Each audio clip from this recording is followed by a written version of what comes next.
Hello, everybody. Show where nothing goes wrong. Nothing at all. Hello, everybody. How are you? Happy late July. Yeah, so I did an audio test and everything sounded fine, and then I realized I was using the wrong microphone. So, welcome to Brian and Other Brian Live. Something.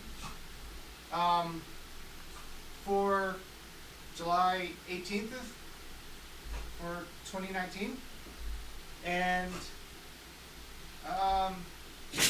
usually we start off the show with what went wrong last time, but I don't even remember now. About the same thing. We were having the same camera issues, and you had to figure it out at the last second. It was the hub you were using was not allowing the camera to operate properly, so you had to do that, get away the hub, and you had to plug it into the right place, which was not the first place you chose. And although the hub seemed the right way to go, but it wasn't the right way to go because well, this doesn't have the right input. I have to use USB-A. So so at the last moment I had to go run and because Apple has this USB-C, which a lot of people are moving to, but I don't. My audio interface is not using that. So for some reason, Brian's audio was loud, so mine is probably non-existent or something. So anyway, hello everybody. Hello. We'll get this right someday. Hey, you know what? Maybe we won't. Maybe we'll get this right someday. He repeats me all the time. So I hope you guys are doing well. I am. We have these for a reason. Oh. Coasters. Hey, Dave. We like coasters around here, don't we? You do. I do? Yes. Oh, okay. So, now I forgot what I was saying. Great.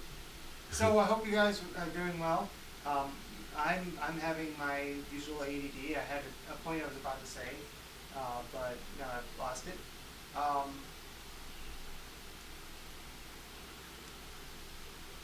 don't know. What do you have to say? Well, there's a lot to say, but I'm giving it a minute for the chat to kick in, at least for Brandy to show up. Well, I think a lot of people watch it on demand anyway. Okay.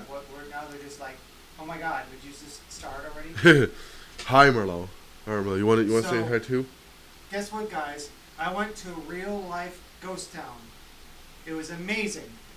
There was nobody around, like all these buildings, and there was just nobody there.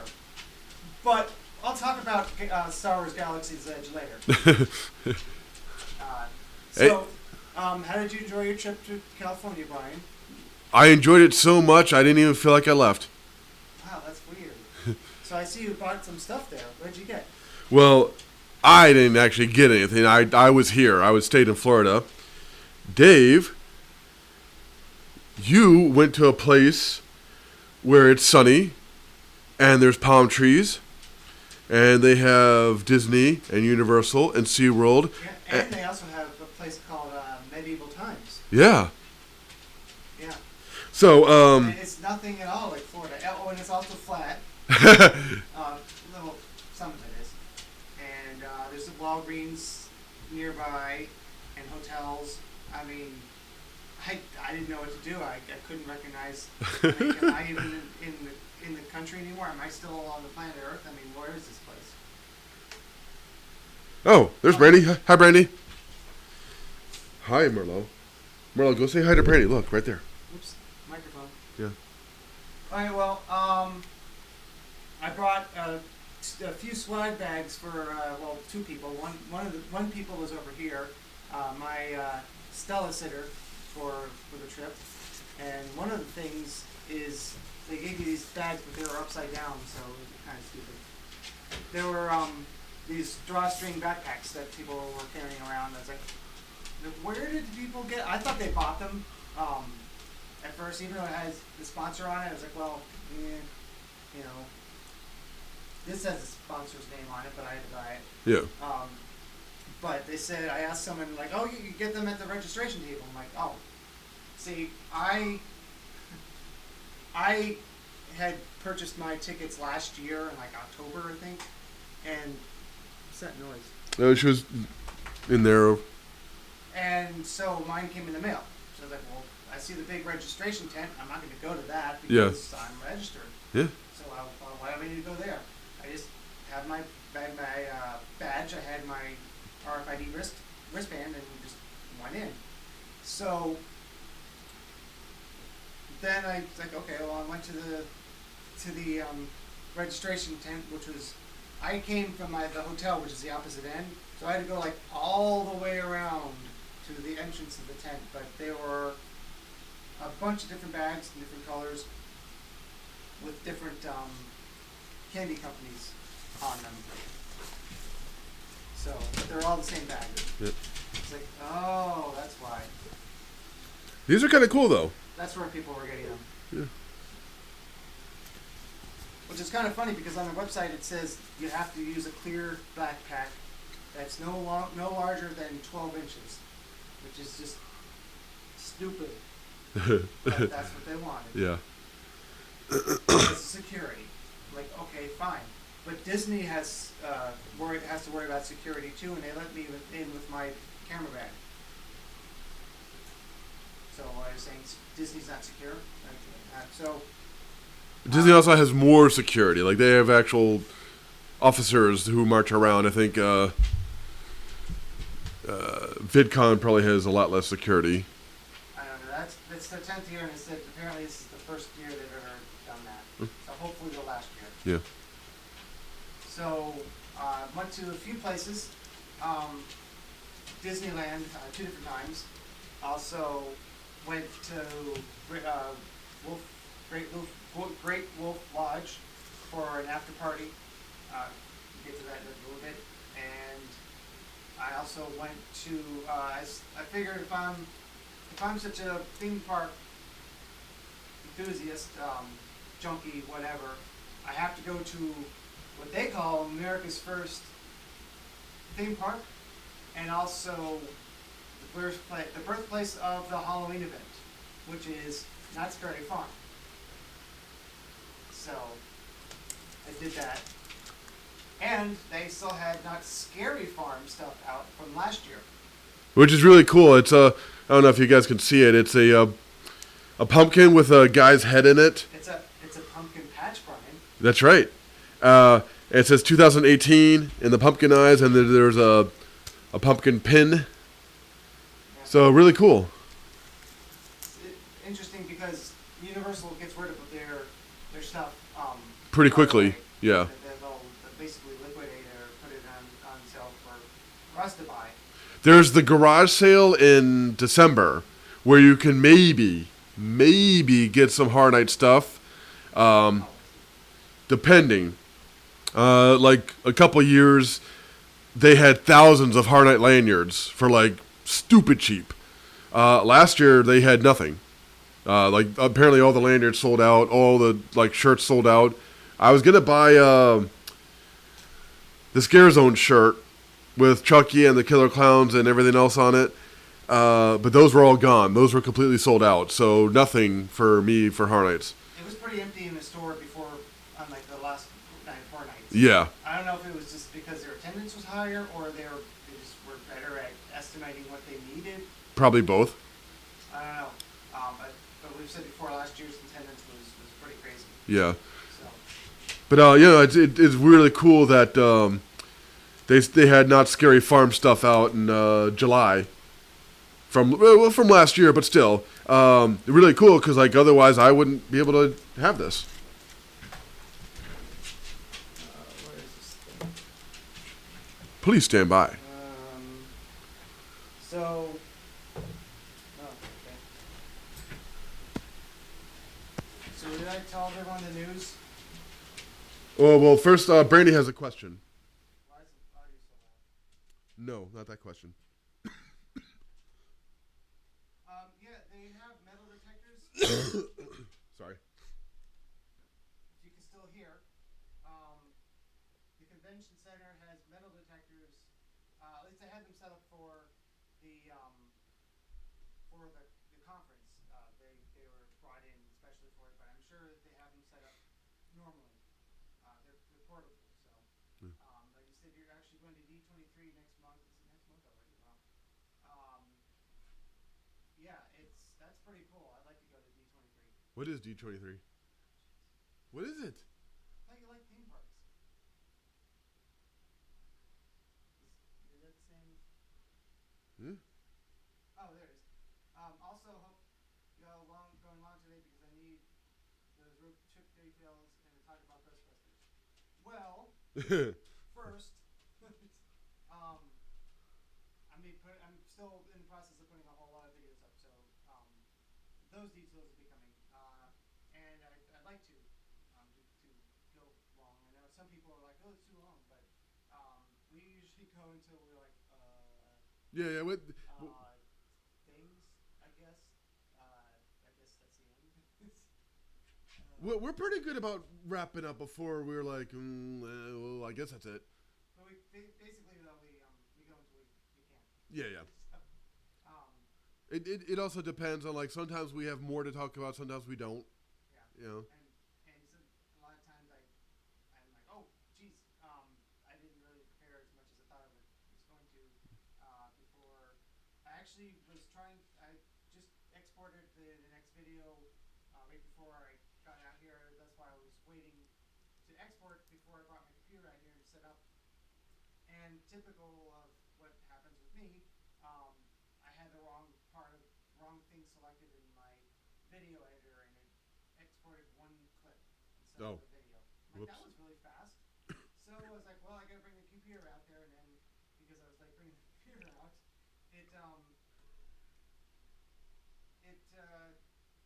I wasn't quite. Oh, great.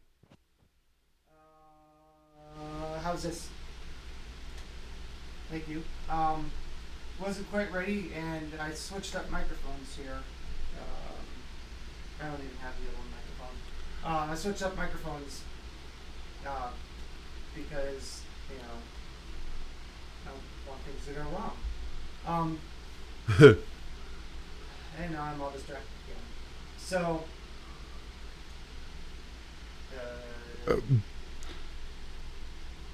Boyd62 says that's better. Oh, okay. Thank you. I don't know. I was talking about something. You started talking about the metal detectors, then into D23, and how I should know about what D23 means. But Brandy told me it's the Disney Fan Expo. Thank you, Brandy. And you are still super hot. Oh, no, I wasn't talking about that at all. So I didn't export the file that's right. I thought I did. So I brought the computer out late, and I didn't have time to set up this microphone, which I don't know if it's even working. Apparently it is, because he can hear you now.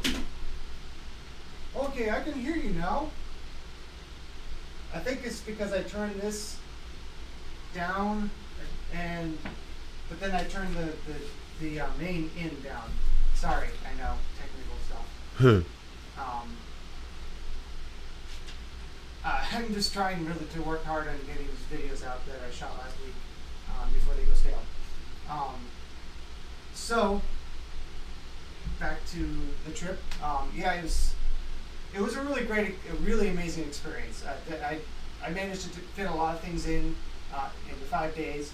The reason why I left super early in the morning and left as late as possible is I know from trips in the past to Orlando that I won't have time to do much of anything.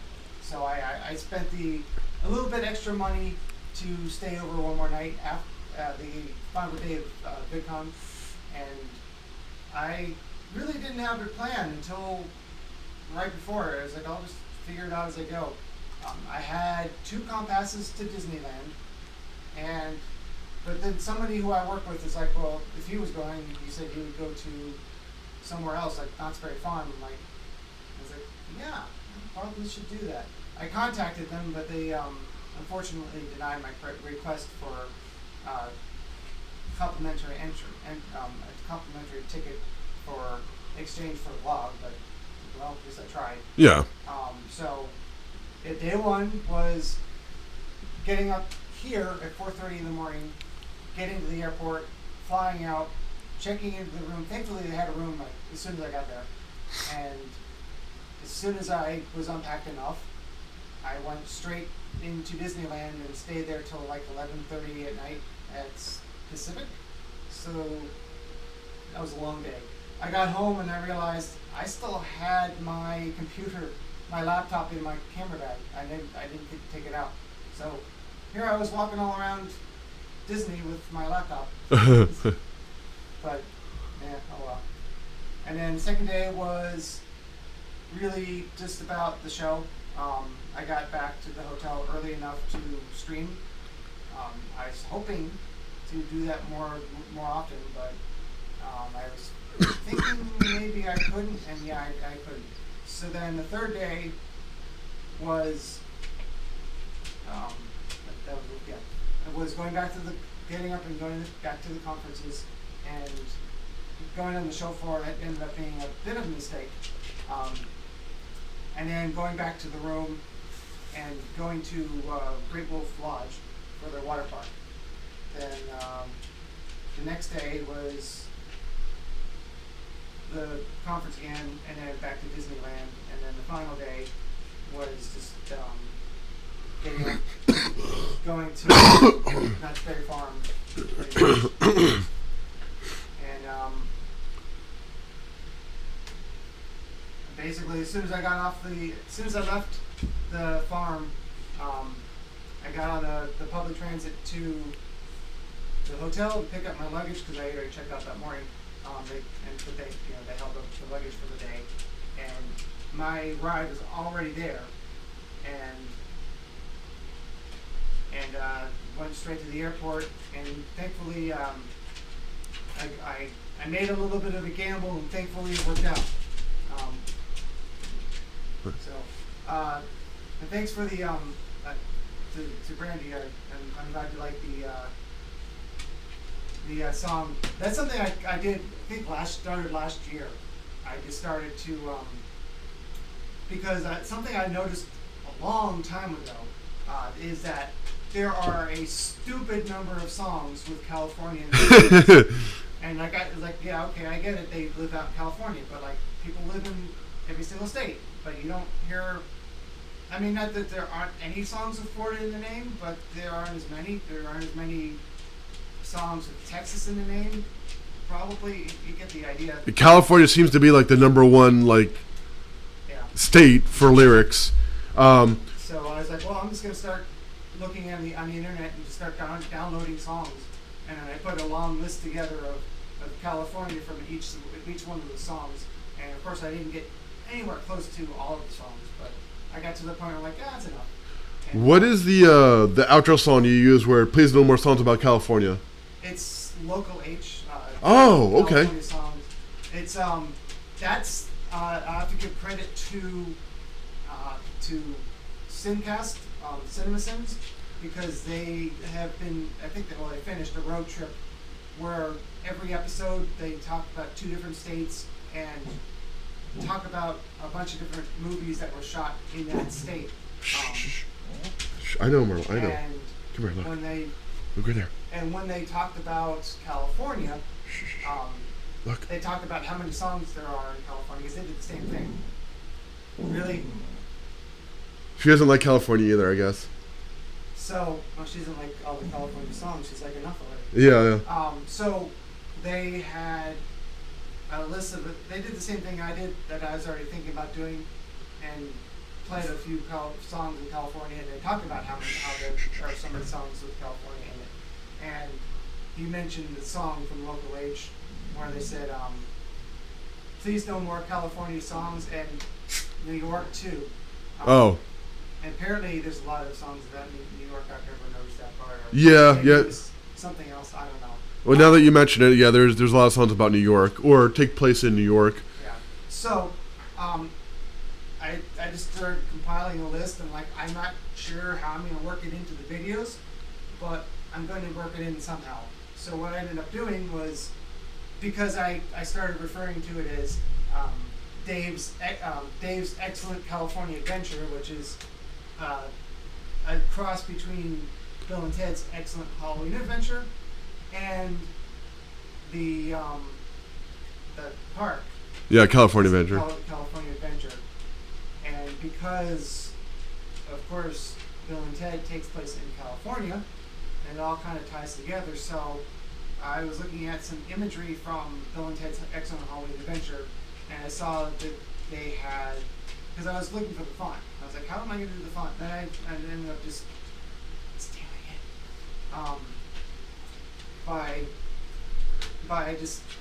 I started replacing, I put Dave instead of Bill and Ted. Yeah. And, I just literally did a search for California font. So I'm like, I don't even know what that's supposed to mean, but I came up with the one that I use. I'm like, I'm not from California. I never lived there. From a purely tourist standpoint, like that says California to me, so works. Yeah. And then the excellent is literally the image from Bill and Ted's Excellent Halloween Adventure. And because I was like, well, I want to make a cool intro, but I don't want to waste too much time working on it. Yeah, yeah. So what I did, and what I really needed to do, was use a better camera, larger space, a little more light. I set up the light behind me because I saw the shot and I was like, okay, I know what they did. That's pretty easy. I set up a light in the distance, and I put all three of my giant black bed sheets up in the room and walked from it, and then I did the pose that the character I played in our final Bill and Ted review, the pose he had. And initially I didn't have the hat. I was like, yeah, I'm going to put on a hat. And because it's a silhouette, you can't even tell that it's a khaki hat. It just, and then I tied the shirt around my waist as well. Yeah. And it looked okay. It works for what you need. Okay. I mean, just from watching it, I instantly recognized what you were doing, and I think it works. So. Okay, can I finish now? Very good. It looked okay, but then when I turned the fog machine on, it's like, oh my god, that's awesome. Oh, all right. I hadn't finished yet. Okay, I didn't know that. That's why I was still talking. So, and that worked as basically a giant light box, a giant soft box, and diffused the light. Because before then it was kind of concentrated behind me, which makes sense because the light was directly behind me, but it kind of spread out the light, and I still kind of lose my arm because I was doing it by myself.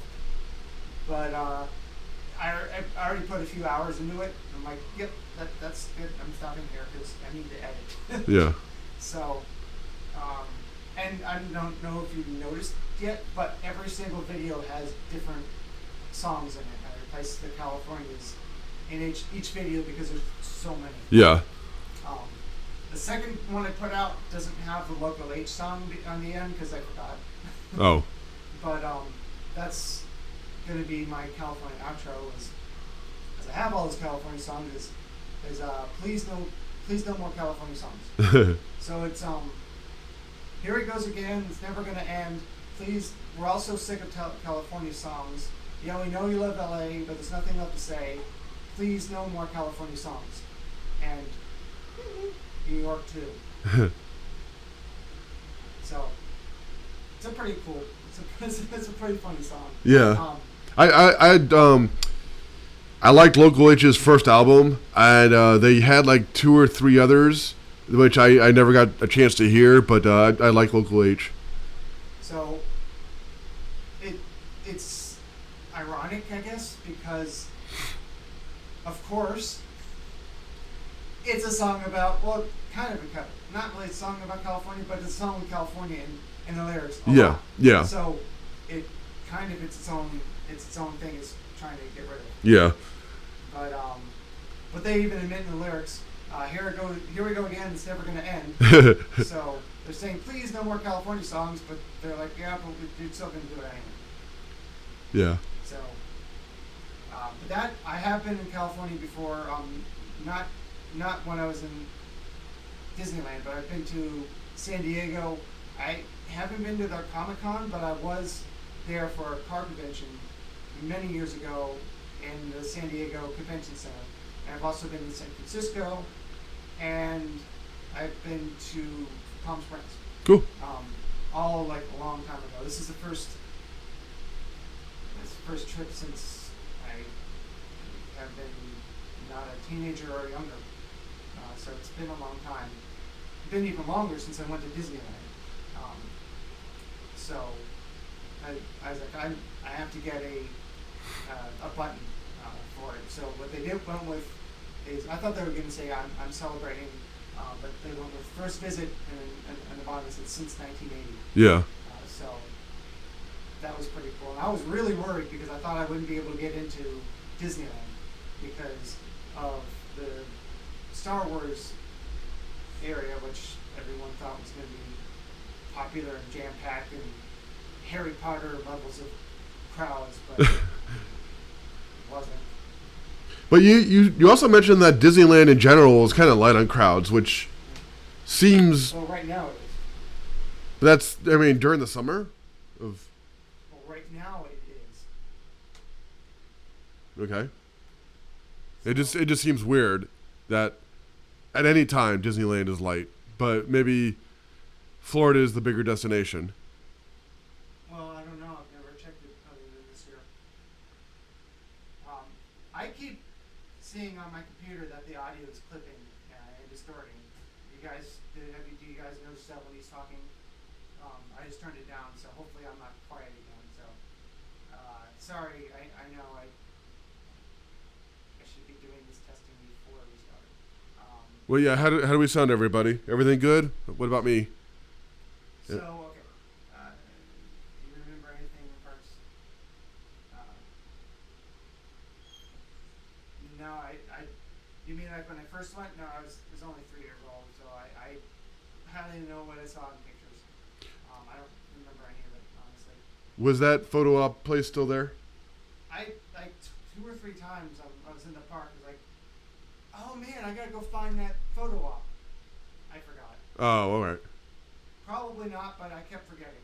I mean, you can also look it up online. You know. Well, it doesn't matter. The point was to go there and have a photo, and I can't do that online. Yeah. Unless I tried to like make my own costume, and then like that wouldn't work. That would need it to be. So, yeah, I meant to do it, and then I completely forgot.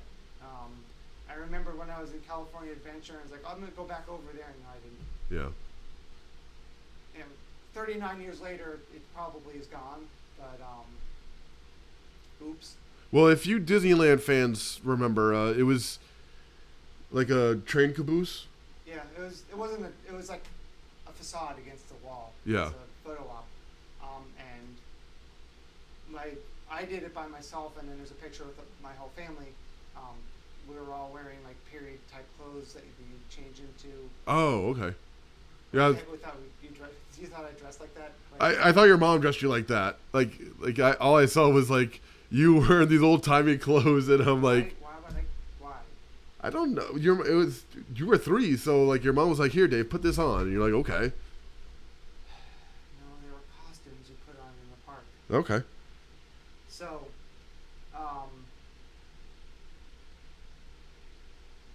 where were the crowd levels overall, even at Galaxy's Edge? During the day, the crowd levels were pretty low and probably higher than they were in Galaxy's Edge by the time. I never noticed the crowds being very high, especially in the evening. We've gone to Moonlight Magic before, when it's just a small number of people in the park and like there's almost no wait time for anything. Yeah. I think the second night I went, the wait times were like that. Like it was a special event. Like I got on and off Mr. Toad's Wild Ride, like almost a walk on. Yeah. And I did have to wait a little bit for the Roger Rabbit themed ride. It was like a 30-minute wait, but I think it was more like 20. But that's not bad. Like a 30 is not bad. So, I think that's the longest. The longest I waited was 30. It said it was 35 minutes for Galaxy's Edge. It seemed a little long, a little shorter. But I wasn't going to go on it. But when I catch up to it, I did go on to shoot. I shot the ride with one GoPro camera, and then I tried to shoot it myself with the other camera. So I'm gonna edit that together because I was chatting with somebody I work with, and they're saying like, "Oh, you know, are you gonna go?" I'm like, "No, I don't really care about it." And he's like, "Well, what about your channel? People, I want to see it." I'm like, "There's 100, 200, 1,000 videos of that ride already, and I think it's pretty saturated at this point." And then I was like, "Well, the only thing I can think of that make it unique is to point the camera at me and get my reaction." And wasn't much of a reaction, but I reacted as much as I can react to it, and talked about it during the ride. So it's a little dark in there, and it was a GoPro camera, but the exposure was okay. I'll have to try to fix that. Obviously, I didn't want to bring a little light and blast me so I could see, and everyone else is like, "Geez, dude, really?" Yeah. So. Boydie says you're coming through about half volume, but Sydney is a long way away. Yeah, well, so I guess I'm fine and you're quiet. it is a Rode microphone, and it was made in Australia. True story. Brandy asks, in Galaxy's Edge, what position were you? Did you pilot like that? I was an engineer, so I was the back left corner. By the way, what do the different positions do? I don't know. I just know that every once in a while I looked over and there were buttons to push, and so I pushed them. Okay. I know that I think the pilot, they had like levers to pull and stuff. Basically, it's like a little bit of Star Tours and a little bit of Mission Space in the way that it's a larger capsule. It's obviously Star Wars themed, and it goes up and down and stuff. You're supposed to feel like you're flying through space, but like, at least for me, like I can just feel the thing tilting, and I know what's going on, and no matter what I try, I can't buy into the illusion. But it's more like, it's also like Mission Space, where you're given a position, and you're like, engineer, do this, pilot, do that. So okay, it's interactive like that. That sounds kind of cool, though. Yeah. Engineer, we need you to push this one button here. Thank you for spending 10 years in engineering school to press this one button. Yeah. I did it. It would be funny if there was an option to crash, like if someone didn't do what they're supposed to do. So what happens if you don't push your button? Nothing, because the ride just happens anyway. Okay, so there's no variance. It's always the same. I doubt it. Okay. Probably because of like you're in the ride, and like 3 other people you don't know are in it, and like especially if they waited a long time. And Yeah. You want to be A jerk. Yeah, and like, can't tell me what to do. I went to high school. And then you don't do anything. And the thing crashes, and everyone's like, oh. So, unfortunately, they can't actually change the ride like that because people complain too much. Now, it would actually be pretty fascinating if, like, you went in with like a group of 3 and you guys knew exactly what to do, like at the exact time. Like, there would be like a super good ending, and if you're like a little too slow, then there's like the good ending, and then if you don't do anything, then you crash and burn and die in like 20 seconds, and you spent an hour in line for 20 seconds. Yeah, but if it was like an individual ride where they can like control it, you could like sit there and do nothing and you crash and like, oh, that's over, you're done, bye. Yeah. And people would probably stand in line. Hey, Stella, come here. People would probably stand in line just to fail. I'm like, bro, how quickly did you fail? How fast did you fail? Man, I lasted 10 seconds. amateur. I only lasted 5. Whoa! How'd you do that? Practice, man. Man, I didn't press my buttons at all, and I lasted 10 seconds. Ooh. Jeez. You gotta press the buttons that actually make it worse. Oh, okay. Pro tip. I don't even know what accent that's supposed to be, but so yeah, I'm gonna cut that together, and you'll see that. The whole area is pretty cool. It reminds me. I don't know what water is on her feet, but her feet are wet somehow. Yeah. She didn't go outside. Yeah. Maybe she just licked her feet a lot. I don't Yeah, know. maybe. So the whole area reminds me of Pandora, honestly. So it is well themed though. But I didn't really spend a whole lot of time. I had 2 different days. I was thinking about maybe using my second compass here because it's good in any of the parks. But then I thought, well, I probably will have 4 or 5 hours the second time I went. That's what I went the second time. On the second trip, which isn't a whole lot of time there, but I could use it for an entire day at Disney World. However, I don't know when I'll ever go back to Disneyland. So 4 hours and 5 hours in Disneyland versus I could probably get another one and go here. Yeah, sure. So I eventually did, obviously go for that. Yeah. So. Brandy says she thinks that you can do differently depending on how many of the stuff you're supposed to collect. So she thinks it's coaxium. So, like, maybe it's... It's possible. I only tried it once. So. Yeah. But I don't think there's any way you can fail the mission. Okay. That's what I'm saying. So that was the last one of the last things I did on the last days I was there. But yeah, back to day one. I got in and yeah, you probably guys saw it on the video. Like literally, I'm not kidding. I got off the plane, left the immediate seating area from the gate because it was like one of the closest gates to the escalator down to baggage claim. I was not even there for a minute before I went down the escalators and saw the big sign that says Wizarding World of Harry Potter, Fast and Furious. Well, I just left that. And then, of course, I walked into the hotel, and there's a big statue of Mickey Mouse and all the Disney brochures, which is the exact setup they have in the hotels here. Yeah. It's kind of silly to say, but I kind of felt like I never left Florida. Like I know I went like 5 hours on a plane.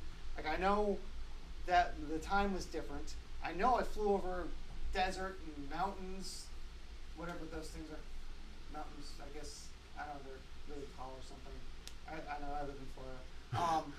And I saw the landscape was different, but like when I was in that area with all the buildings and everything, it wasn't nearly as hot, especially at night. It was a little less humid, but I was surrounded by everything I see here every day, and it was like, I know I'm in California, I know I'm here. Why don't I feel like I am? Yeah. I feel like I just went to a different part of Florida.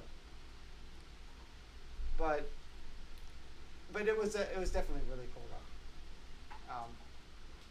And I am glad you got the chance to go. I actually think I'm keying out some of my mug. But yeah, like I said in the first video, I heard about it before, and I've been wanting to go, and I finally just was like, I'm gonna go. Yeah. And like, how is it going to be worth it? Am I going to learn enough? But how do I answer that without just going? Yeah.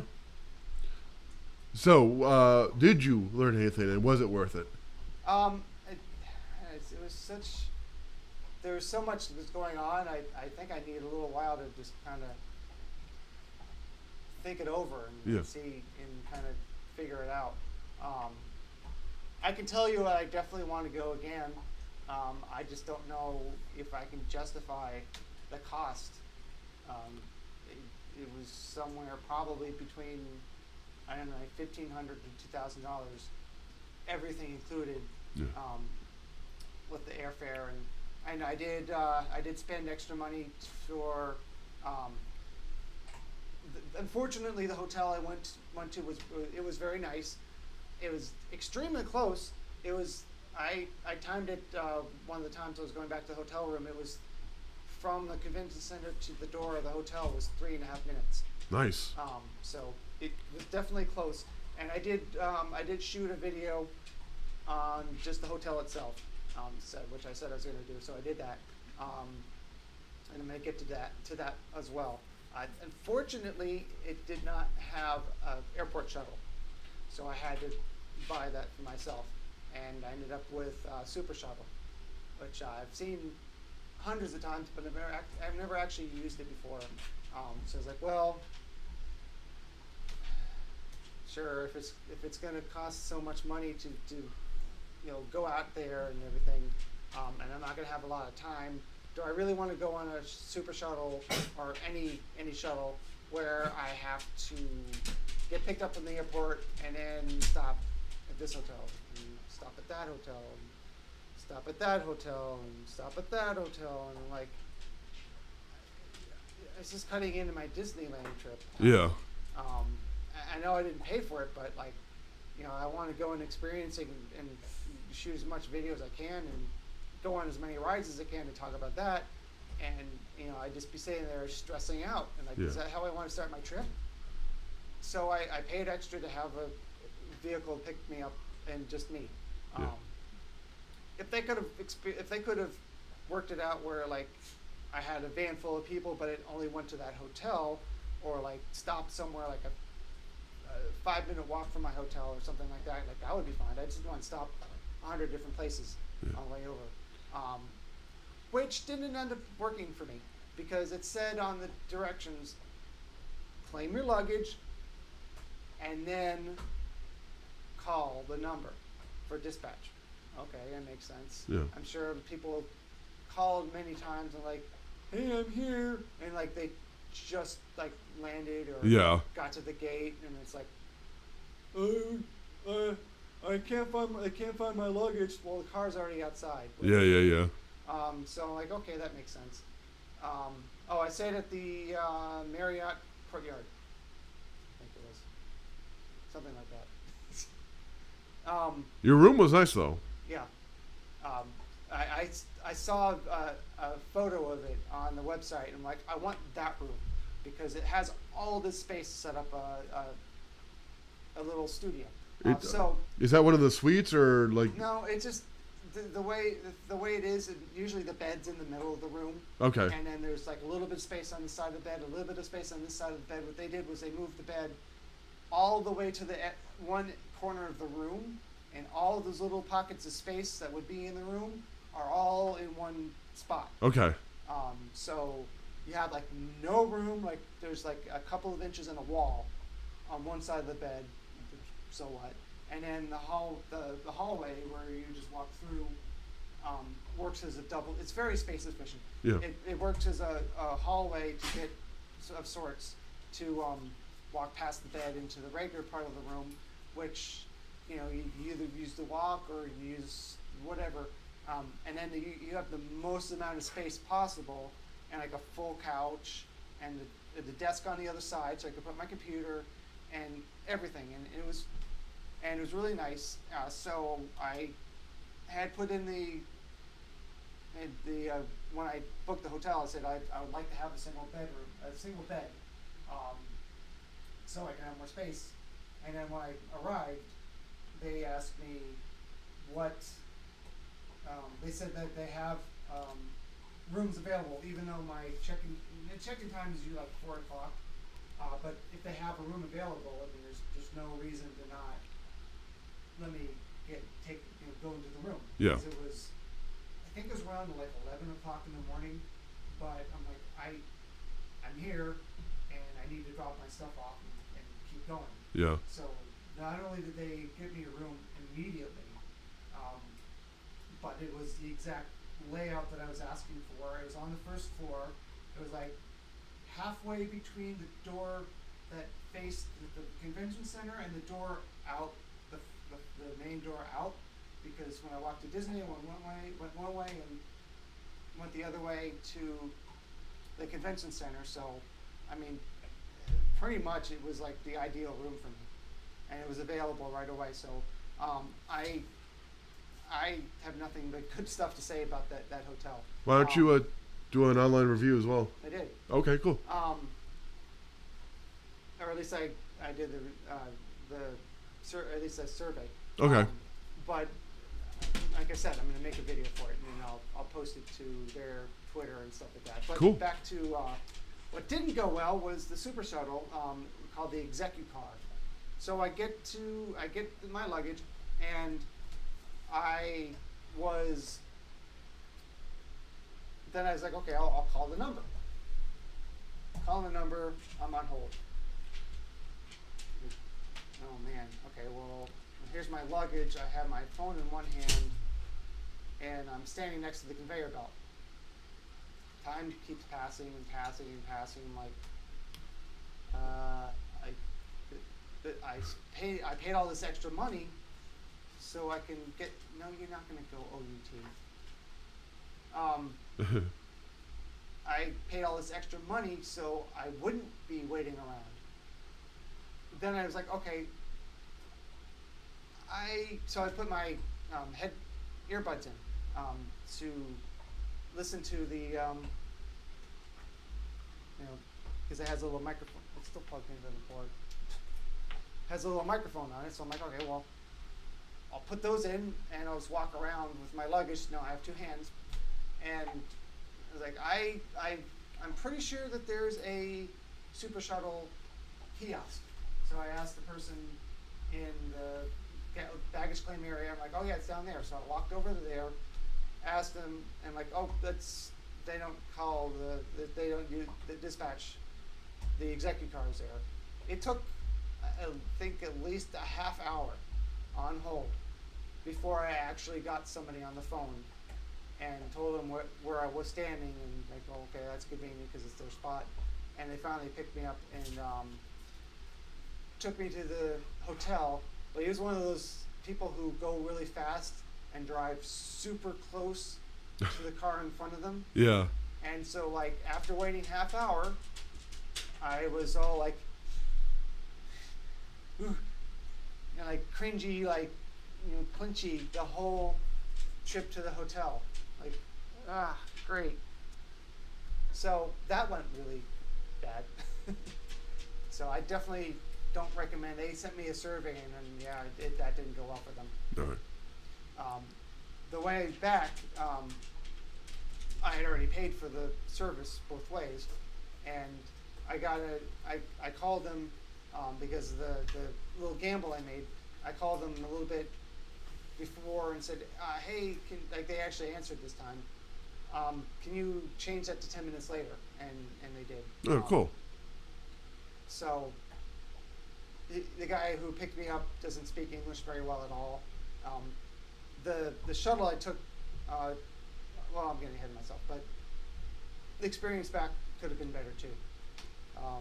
So yeah, first day I went to Disneyland, and unfortunately I don't have a whole lot of video from Disneyland in the daytime because I was at the conference the whole time, both days.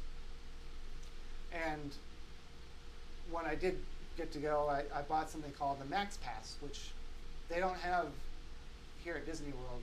I think it's somehow tied into Fast Pass, where as soon as you make a Max Pass, you can, like, shortly afterwards make another one. So first priority was I wanted to go to the Haunted Mansion because I wanted to see the original one. Yeah. And so I set my Max Pass time and walked past this really long line of people, and then went up to the front and like, It's not like I paid extra for this. I just picked this attraction Yeah. because it's always popular. That might have been a longer line, but I didn't wait in a longer line. I was Yeah. in pretty much right away. Yeah. So, I mean, I saw it. Like, you walked right past all that up and back, and you got into the actual pre-show like pretty quick. yeah, and like I said in the video, when you're in there, you really can tell, like not in a bad way, but if you know what it's like to be in the one in Florida, you definitely can tell it's an actual elevator. They made it because they had to. And I think they had to go under the facade or something like that. In Florida, of course, they have enough space, so they don't have to use an elevator. But they wanted to keep it consistent, so they make a fake elevator. Yeah. That doesn't actually take you anywhere. And that was pretty cool. Their storyline, I think, is a little bit different, and their layout's a little bit different, but it's very similar. I looked for the big crack in the glass. I think I saw it, but it was really hard to see, and it was even harder to show it on camera. But Did you catch the Hatbox Ghost? no, I forgot it. Yeah. But yeah, it was pretty cool. And I should have reminded you because you texted me while you were online, and I should have reminded you to look. Yeah. I forgot myself. I just said beware of hitchhiking ghosts. Yeah. Which is a theme for both of them. Yeah. So then that was my day, and I got back to the hotel, and as usual, I couldn't sleep. I probably was too tired, but I should have been more tired, but I think I was just like full of excitement and like it's my only chance. So I better make all of it. Yeah. The best of all of it. The Disneyland, the California Adventure stays up until 10 o'clock, and Disneyland stays up until 12 a.m., which is something that we don't do at Universal at all.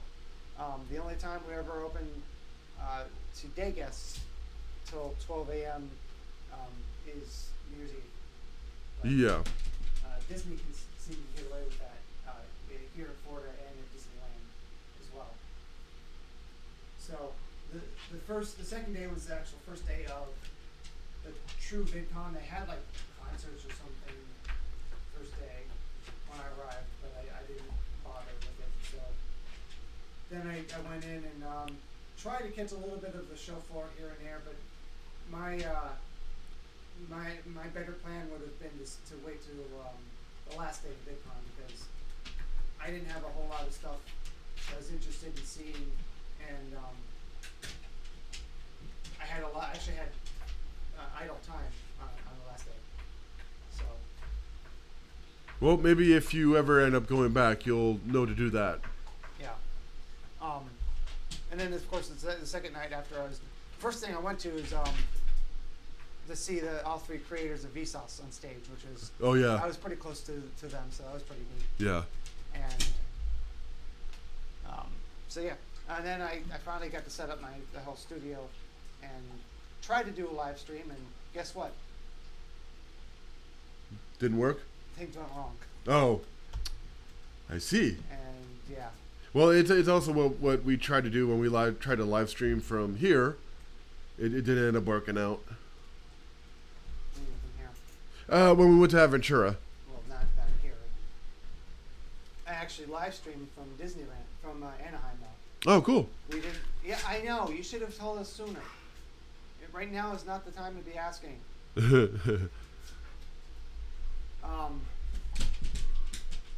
So, great. Now she has to go out. Yeah. Why don't you keep talking? I'll take her. All right. I'll be right back, everybody. So, I guess I should have made some more notes about. I know so. Know what to talk about.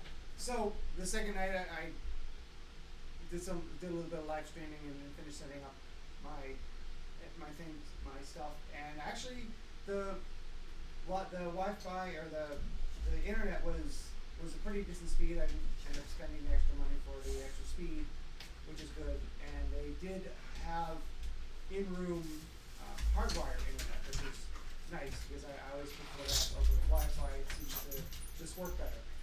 And then the third day, did more conferences. I shot interviews from the show floor, which is something I'm about to post today.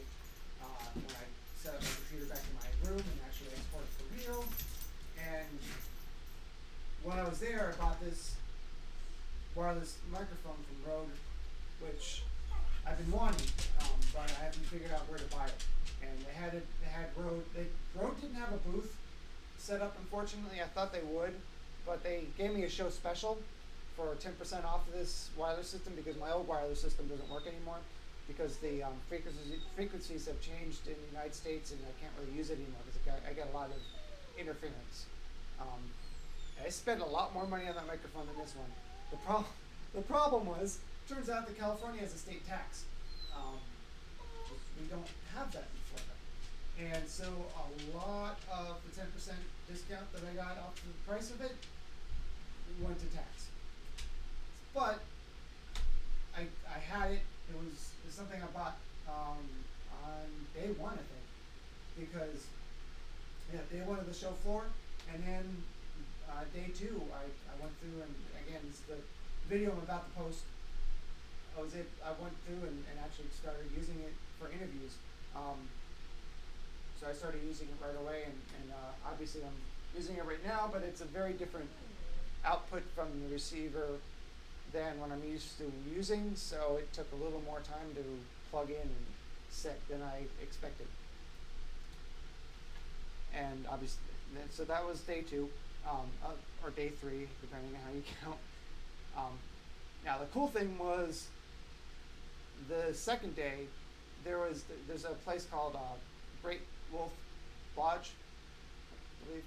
It's actually, there's a bunch of them in the country, and it's a hotel with a indoor water park.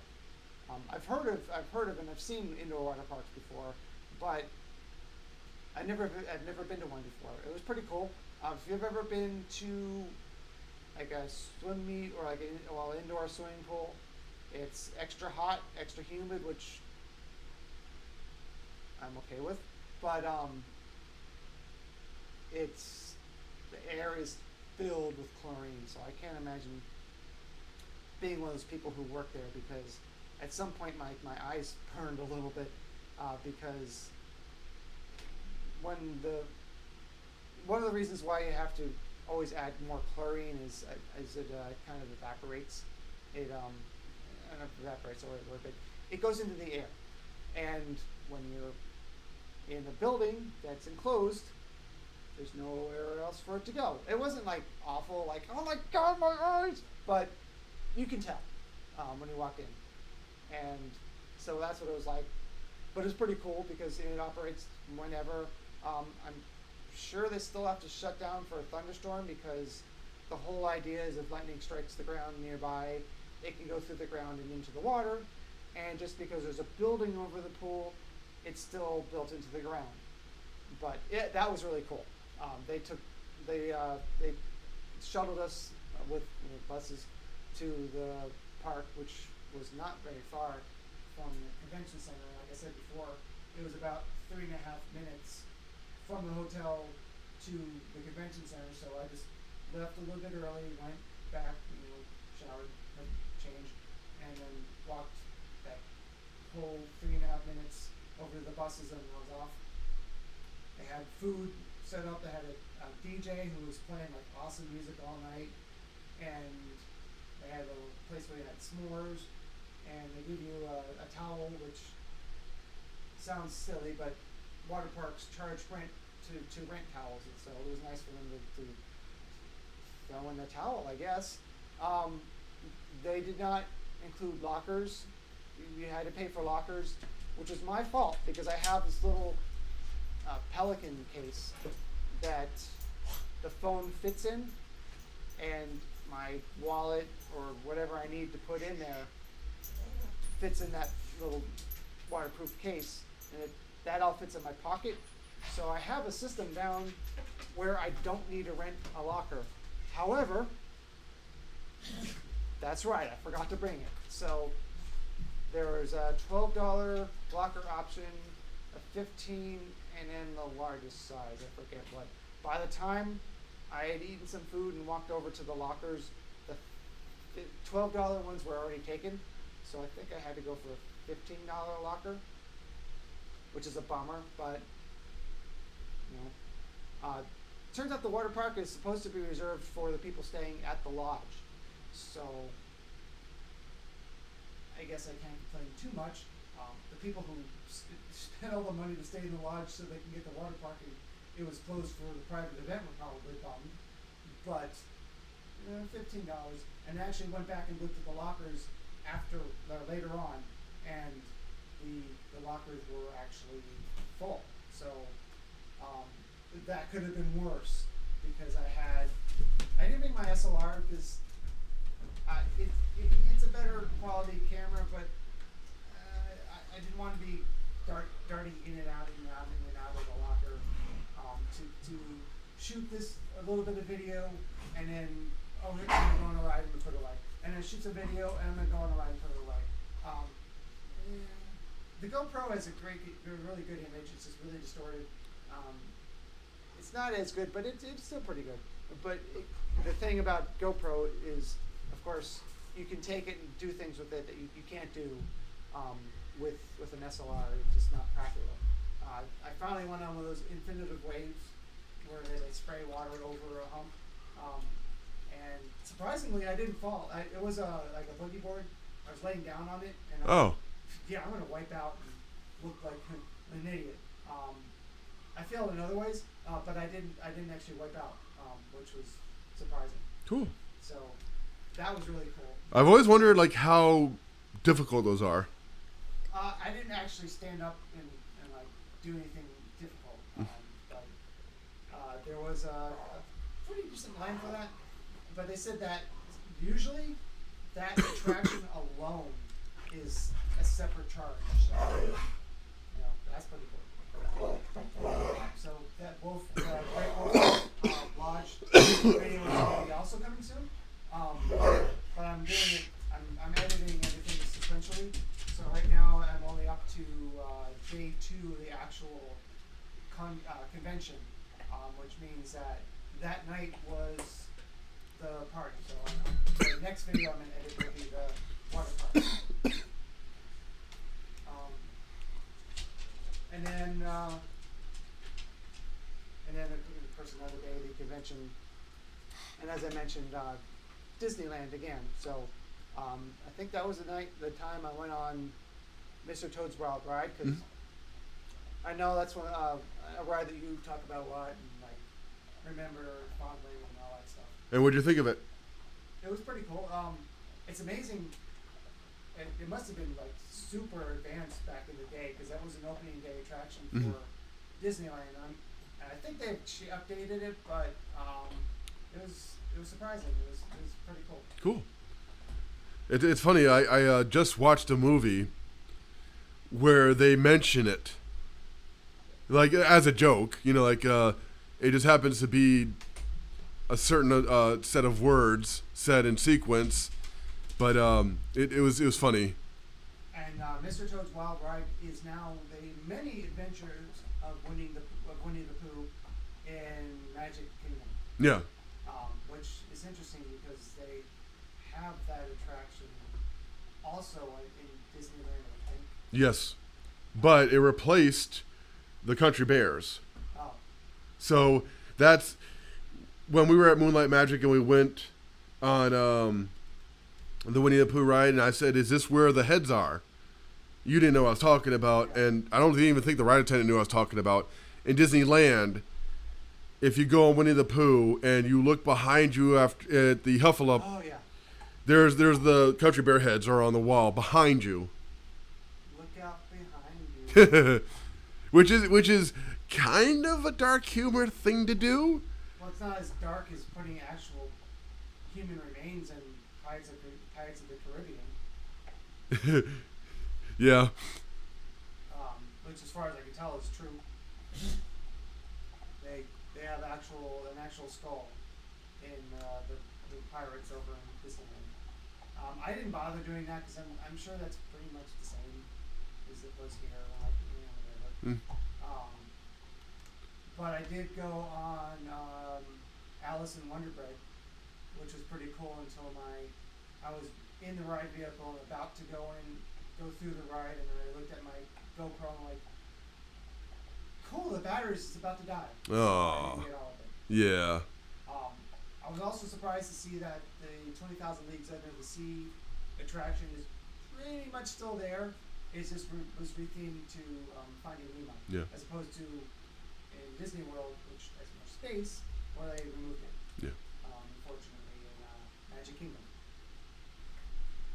So.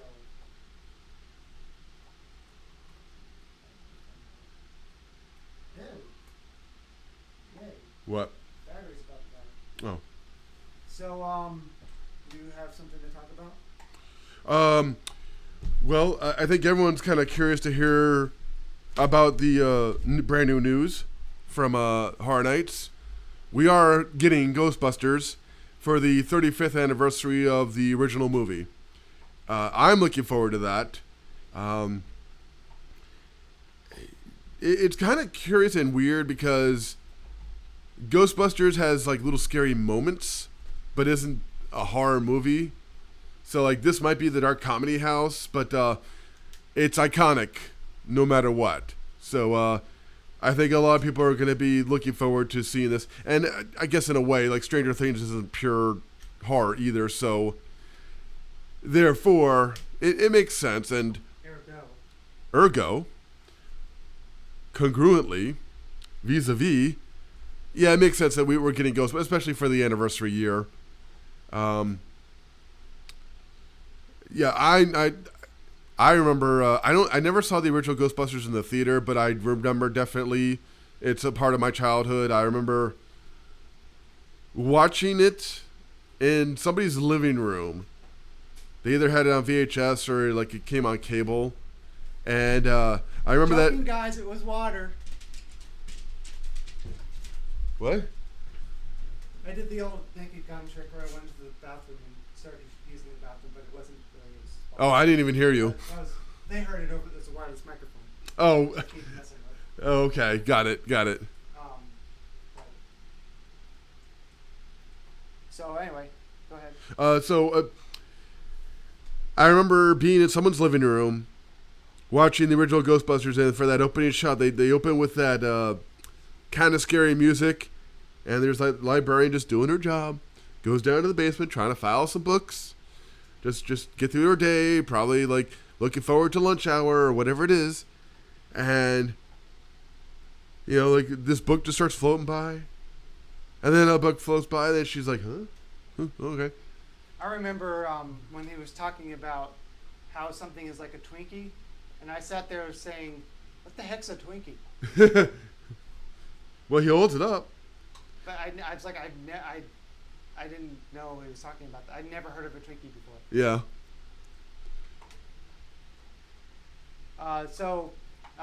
Brandy says that the Pirates in Disneyland is better. It's longer? Oh, I didn't know that. That was kind of weird. They have less space. And it goes to the restaurant, which is interesting. And it's 2 drops instead of 1. Oh, good. I'm glad I didn't go. Oh. I'd rather it go on and it has 0 drops instead of 1. If I ever make it to Disneyland, I'll definitely try to go on Pirates, because that sounds kind of cool. If I had like the entire day, maybe I would have, but I didn't. I had two parts of a day, 2 days with half something like that.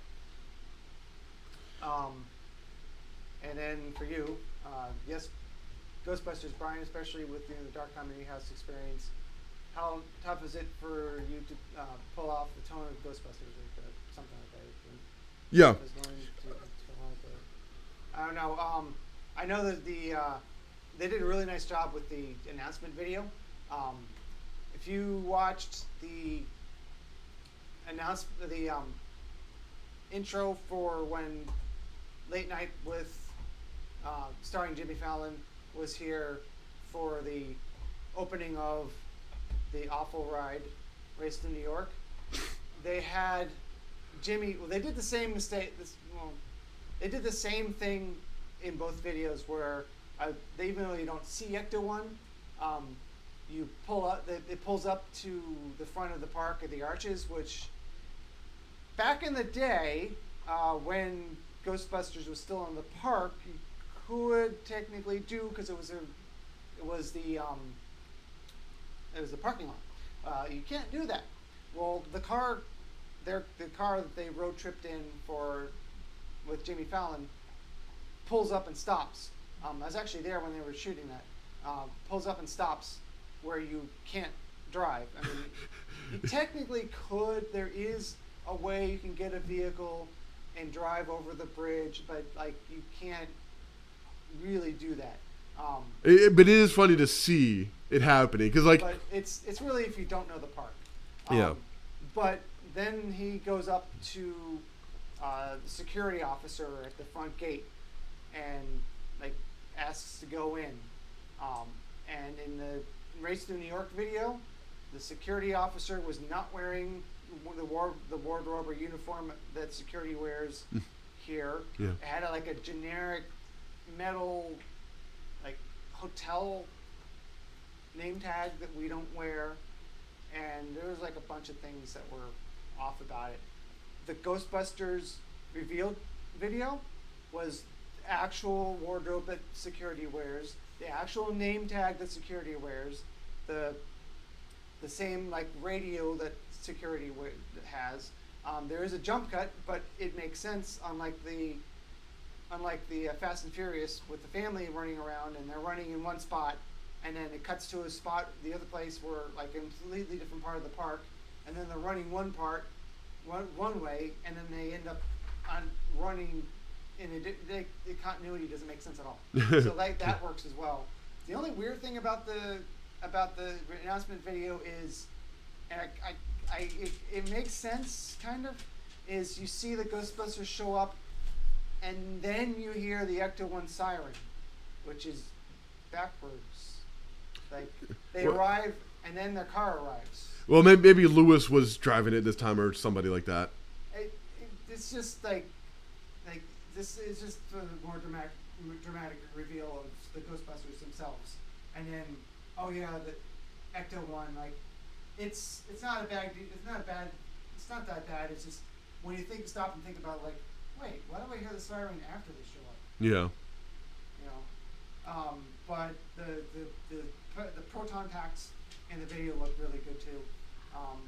We were trying to figure out, someone else and I were trying to figure out when they shot it recently, like last night, and I was like, well, there's one part of the arch that was broken for a long time, and it was fixed by the time I shot that, so probably was shot recently. Yeah. But we've known about, I think most people have known about, it's pretty much confirmed. So it's nice that they actually finally admitted that yes, we are going to have a Ghostbusters house. Yeah. What I would love to see, and I don't think it's possible, because I don't remember what's behind it. There is and they of course they shot it in the part of the park that was for Ghostbusters. So you see the New York Public Library facade back there, and you see the facade for the firehouse. Yeah. That's there. I would love to see them clear out the space inside that building, the one that the rocket goes through. I don't remember what's in there, but if they could open the door to that and have that be the entrance for the house, that would be awesome. But it might not be possible because there might be beams in there that support the structure. Or, Yeah. Something that's there for rocket, or I don't remember what, but they'll probably do it in the entrance for the extended queue for what's now Race to New York, which what was that last year? That was a house entrance. Yeah, it was a Carnival Graveyard. Yeah, they'll probably, at least the logical thing would be to put it there, but if possible, it would be awesome to see it go through the actual firehouse. Yeah. But the exit will most likely go past the New York Public Library. Or they could go with the Poltergeist route, and you go toward the New York Public Library to get into the house. Yeah, we'll see. Now, Brady, to answer your question, to get the tone of Ghostbusters right, I think what they're going to do is kind of like what they did with The Shining, where The Shining is a very, very slow burn horror movie.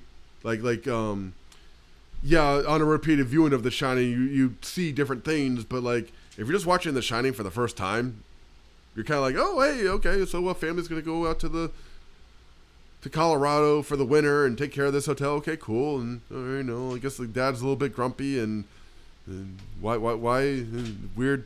Okay, weird, more weird. Elevator's full of blood. So I think what they're gonna do, like a kind of best of Ghostbusters, where, like I'm sure you're gonna see like a lot of iconic things and maybe some they mentioned Slimer flying around and I'm sure like iconic moments from the movie. We don't really know any of this. This is just our guess. Yeah, and I'm going by my knowledge of Horror Nights and how they do things. So, I think a lot of the funnier scenes are good. There probably is going to be like audio cues as well, like when they did American Werewolf in London. Like have some like famous lines like being repeated or on a loop. Yeah. I think now I've always been kind of like how are they gonna do The Shining? Like The Shining of all things. Like how are they gonna do that?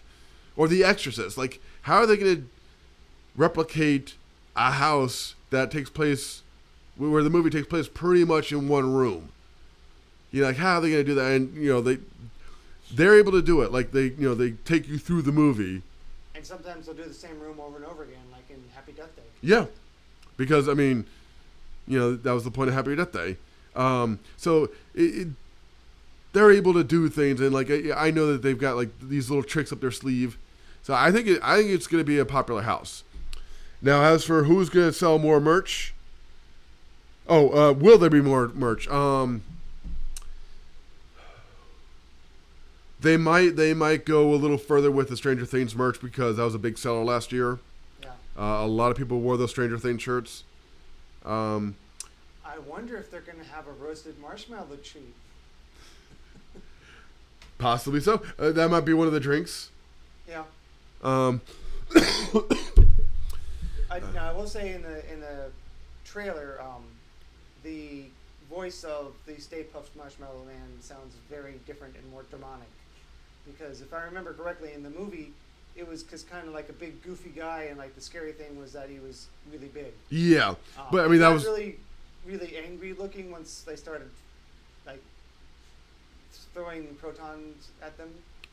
But like he wasn't like evil, and like I feel like it's gonna be more definition to him, and he's gonna be like ripping people apart and stuff like that, and going for blood, and like nothing like the Stay Puft Marshmallow Man was in the movie, just based on how they've changed the classic monsters for Horror Nights. But yeah. That and based on the audio from the announcement video, but we'll see. But it also Stay Puft didn't like. He never said anything. He only made like a couple noises. I don't think they can because Ecto Cooler was never put out by Universal. It was High C. Yeah, but we'll see. Possibly, they might actually do like an Ecto Cooler like drink for like one of the beverages. Could be. I'm guessing there's going to be a Stranger Things Day again, but we'll see. That'd be cool. It was nice to see Stranger Things during the day, plus use my annual pass as a express. That was very nice. Yeah, that was nice. I no longer have one, but I still got in anyway. Yeah.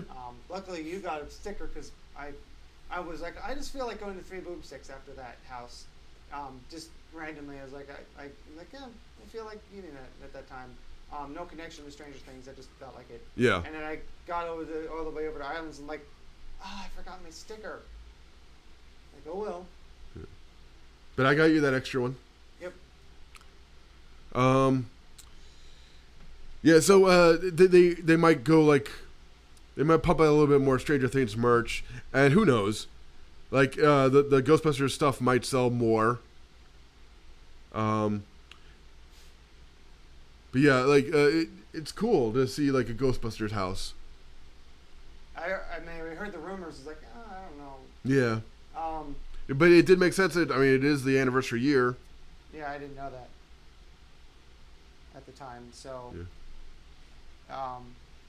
so it makes you kind of wonder what they have saved up for next year for the big anniversary of Halloween Horror Nights and Universal Orlando in general. Yeah, I really hope they do. And it's just me being nostalgic, but I really hope they treat Horror Nights 30 the more like they did for Horror Nights 20. Yeah. Even though 25 was a really great year, and seeing Jack's show was really great. Just, I don't know, man. There's something about Horror Nights 20 that's always stuck with me through the years. There's on Twitter, someone had posted a message, a reply to something that Horror Nights had put, and they, I think, retweeted it, and it was if Christmas music isn't blasting from the scare zones, you're doing it wrong. And then it was posted by just some guy whose first name happened to be Jack, and Twitter, the Horror Nights account said, if it happens at all, it's Jack's fault. Yeah. And everyone lost their minds. It was like, people, the guy's first name was Jack. They weren't talking about Jack Schmidt. Yeah. But so I guess I should have made an outline of my trip because I thought I'd be able to go through it. But wow, it's like super ADD city over here. Just like losing track of what I was talking about left and right. So back to the water park. Then went to the final day of seminars, which was pretty light. And the Saturday was the day I should have gone through the show floor and stuff. I did go to what was supposedly like the top 15 or 25 food trucks, dessert trucks in the country, according to the back of their truck. And it was a cupcake that was super expensive, and it was just all right.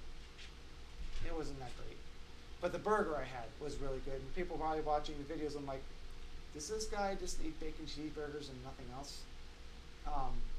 It just happened to be I had a bunch of them, but the one I had at the food truck there was actually really good. The thing that got me was you can get ketchup for no extra charge for your fries, but if you wanted barbecue sauce, you had to pay extra for that. How much extra? I don't know, but like, why would that be extra when ketchup is free? Like, why would you charge extra for? Because barbecue sauce is a premium, Dave. Don't you understand? It's a premium. Ketchup is not a premium. But going Merlo knows. Merlo understands, right, Merlo? Going back to what Brandy said in the past, when I was, I think the last broadcast. Yes, Radiator Springs is not overrated. It is awesome. I had to go twice. I did the not at all intentional, but worked out really well for me, plan of getting there when it was experiencing a delay. Luckily, it wasn't delayed for very long, and everyone kind of goes, and I got it back on it pretty quickly, but it took them a while to open the single rider's line, so I took my chances in the regular line, and then I got near the front, and they put me back in the single rider's line. But yeah, that's a really cool. Not surprisingly, I'm sharing revenue with the owner of that slow song in the beginning of the ride. It was like, oh, if I put the whole ride in, they're going to copyright flag, and yep, they did. But it is a really cool variation of Test Track, and I did enjoy that. So, but I was like, I wanted to go on it anyway. I watched the video. I'm not even a big. I never seen any of the Cars movies, and it's the whole franchise seems stupid. And then, then everyone's like talking about like, so how does it actually work? Like, why are like cars sentient, but like they're also cows that tip over, and it seems like a really cool ride, and I gotta appreciate like people like have grown up with cars now, and But yeah, what Brandy says, the whole area, Cars Land is really well themed. The cone area was they hit that cone theming just a little too hard, but it was pretty cool. Well, she doesn't think it's over themed. She thinks it's just right. It's just everything possible. I mean, there's a fountain with cones that move around, and a cone that sprays into those cones, and the pool itself is a cone. I'm like, okay. Well, I mean, it's the cone zone. I think you got to just have cones. All right. But I like the whole theming though of the area was really pretty cool, and I had to go back. I tried to go back earlier in the day to shoot some because by the time I got there it was nighttime. Yeah. But I was able to go and get another ice cream. Unfortunately, the junkyard with all the extra toppings, the crumbled chocolate kind of went everywhere. Right? Oh, okay. It was a mess no matter how much I tried. And I went on the giant wheel and I did not go on the Incredicoaster. Looks pretty cool. I need to probably, I guess, look up what that area looked like before they rethemed it to Pixar Pier, because I know a lot of people were really upset about how Disney changed it, but I think it's pretty cool. It's funny, like I went on the Orlando Eye, which is now the wheel, which is 400 feet up, and I'm fine. I'm not very good at heights, but I was fine. I went on that giant Ferris wheel, which I don't think is tall. No, it wouldn't be as tall. It isn't as tall, but because of the fact that it's open air and it's kind of a cage, a few times I'm like, I think it also shakes around pretty well. a little. There are ones, if you're insane, that spin all around, back and forth, and like, oh geez, no.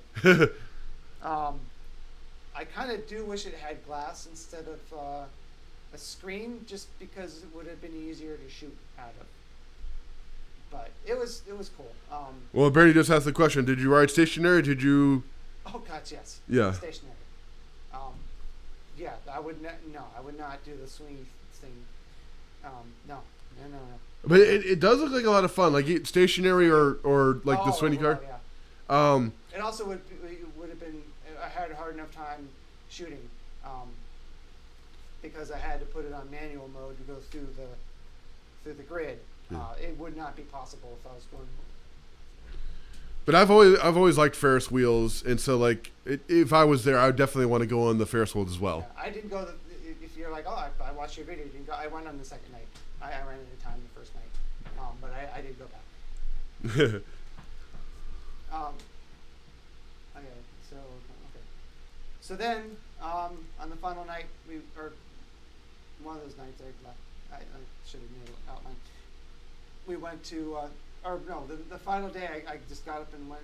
I packed the night before, and luckily hotels will let you put your luggage in an area to hold it, so you don't have to spend extra money. We got on to the local shuttle called ART. I think it's like Anaheim RT. I don't know, but it dropped me off right at the front door. I actually passed medieval times. I very recently went to the castle here, and after all these years, realized that the word isn't medieval, like I've been saying my whole life. I thought it was MIDEVIL, medieval times. So I've been saying it wrong. So medieval times. But it's a cultural thing. Like it's one of those things. Like if a word is mispronounced, like by everybody, then everyone thinks. It's very similar sounding. So it sounded like it. So I went to, as we said, Knott's Berry Farm, and you guys probably know if you watched enough of my videos. One of the things, and it's not like I'm really upset about it. Like, darn, but it's just like kind of a thing, because I've noticed every time I go somewhere that has mugs or keychains or something that's personalized, they have all these names, and it always I get to the D's and like David, and then whatever's after David, like, you don't have a Dave? And that's a pretty common name too. So, and you'll actually see it when I post the video from Knott's Berry Farm. Actually, so like, there's two different places I have personalized mugs. I'm like, oh, yep, see David, no Dave. So then when I was walking around, like, oh, there's another type of mug. It's also personalized. So I was like, okay, well, I'm gonna go over and do my little thing, and it's no Dave. See, here's all the Daves. You see, there's David and that. No, I have to buy it. Yeah. It's already in my bag. I'm doomed. I have to buy it. I've dug myself my own hole. There's never a Dave, and now there is. I'm like, I got no choice. Yeah. I have to buy it. So here it is. The downside is it's not the larger kind of mugs I like to buy. The upside is it fit in my bag because I only had my camera bag at the time. The other thing that was interesting is that they give you if you have AAA, they give you a discount on the park admission, and they also give you a discount on the merchandise, not the food, but the merchandise. That's cool. And the good thing is that the person told me when I bought the mug, they asked me, because I bought it first. They asked me if I had a AAA card, and like, oh, I do. I wouldn't have thought to use it for merchandise at a theme park, but so I was getting discounts, and then my mom is a massive Snoopy fanatic, so of course I had to get her something from there, and I bought her a nice shirt. And got a discount on that as well. And the funny thing is, when I bought the pins, and I actually bought an insulated cup. I guess I should have brought over here. I talked to the woman who was working the register, and I was saying like, oh, I work at Universal and Halloween Horror Nights, and it was cool to come here and see the original place where Halloween events started. And there's actually a stagecoach where you can ride, and it kind of goes up and down like a track, almost slightly like a roller coaster, but not like a thrill ride, like a horse-powered roller coaster. Who would have ever thought? And they actually ride past some of the props from Not Scary Farm. Oh, cool. And in the very beginning of the video, when I get to it, you'll see there's some props like behind the fence, and it's like, did you think I wasn't going to see this? Because I see it, and I'm shooting it. So then she's like, oh, I'm about to go to Universal Orlando next month. And there I was on vacation, other side of the country. Yeah. What did I do? Started to guest service and talk about the hotel and how you should stay on site at the premium hotels at Universal, because if you plan to buy 3 or especially 4 express passes for the day, you're going to come out with a basically free hotel. Yeah. Although I think I was using some of my vacation pay, so technically I was on the clock. So I guess I was doing a little bit of work. Yeah. But it's just funny because we have a joke that once you're a team member, you never stop being a team member. Yeah. And there you go. It's a proof. She just started asking me questions. I'm like, yeah, sure. I love talking about it and helping people understand things, and so I ended up talking about that for a while. And I saw that, and I'm like, I have a feeling Brian's gonna like that. Yeah. You like pins and collectibles and stuff. Yeah. You love Halloween, and you know the backstory of Nuts, and I thought you did. Well, I do. I don't know every single little thing about Knott's Berry Farm, but like I know it was how it became the first theme park and how it became the first Halloween event. Yeah. So like apparently as legend goes, when Knott's Berry Farm opened, as the first theme park, he invited Walt Disney himself to see it, and the whole thing about going through a queue line to an attraction, and you go through like a certain area, and then you go around a corner to another area, so you don't feel the wait as much as you would just like waiting in line. Dates all the way back to Knott's Berry Farm at the beginning, because Walt apparently went through like all these up and backs, and then you get to the end of that and you're like, okay, I'm almost there, and you go around a corner and there's more queue, and so he came out and he goes, oh, I hate you so much, can I take that idea? They say he said he's just going to steal it. Little history. Oh, we lost the viewer. Little history, probably because I'm so like out of like scattered brain. Or they just didn't have time. Yeah, anyway, maybe. So it started as a berry farm. I know, shocking. I surprised myself. Before that, it was, I guess it had some fun. They started in the 1920s, I believe, selling berries on the side of the road, and I guess somehow they made a decent amount of money doing that, and they were able to buy some land or expand wherever they were growing to actually selling them at the farm on a roadside stand. Then Mr. Knott's wife started cooking fried chicken, and apparently was very good at cooking fried chicken. Sadly, I didn't have time to try it, but it's been decades, and the park has changed hands many times, so it's a connection to the past, but kind of not really. So people came to this fried chicken restaurant because it was really good.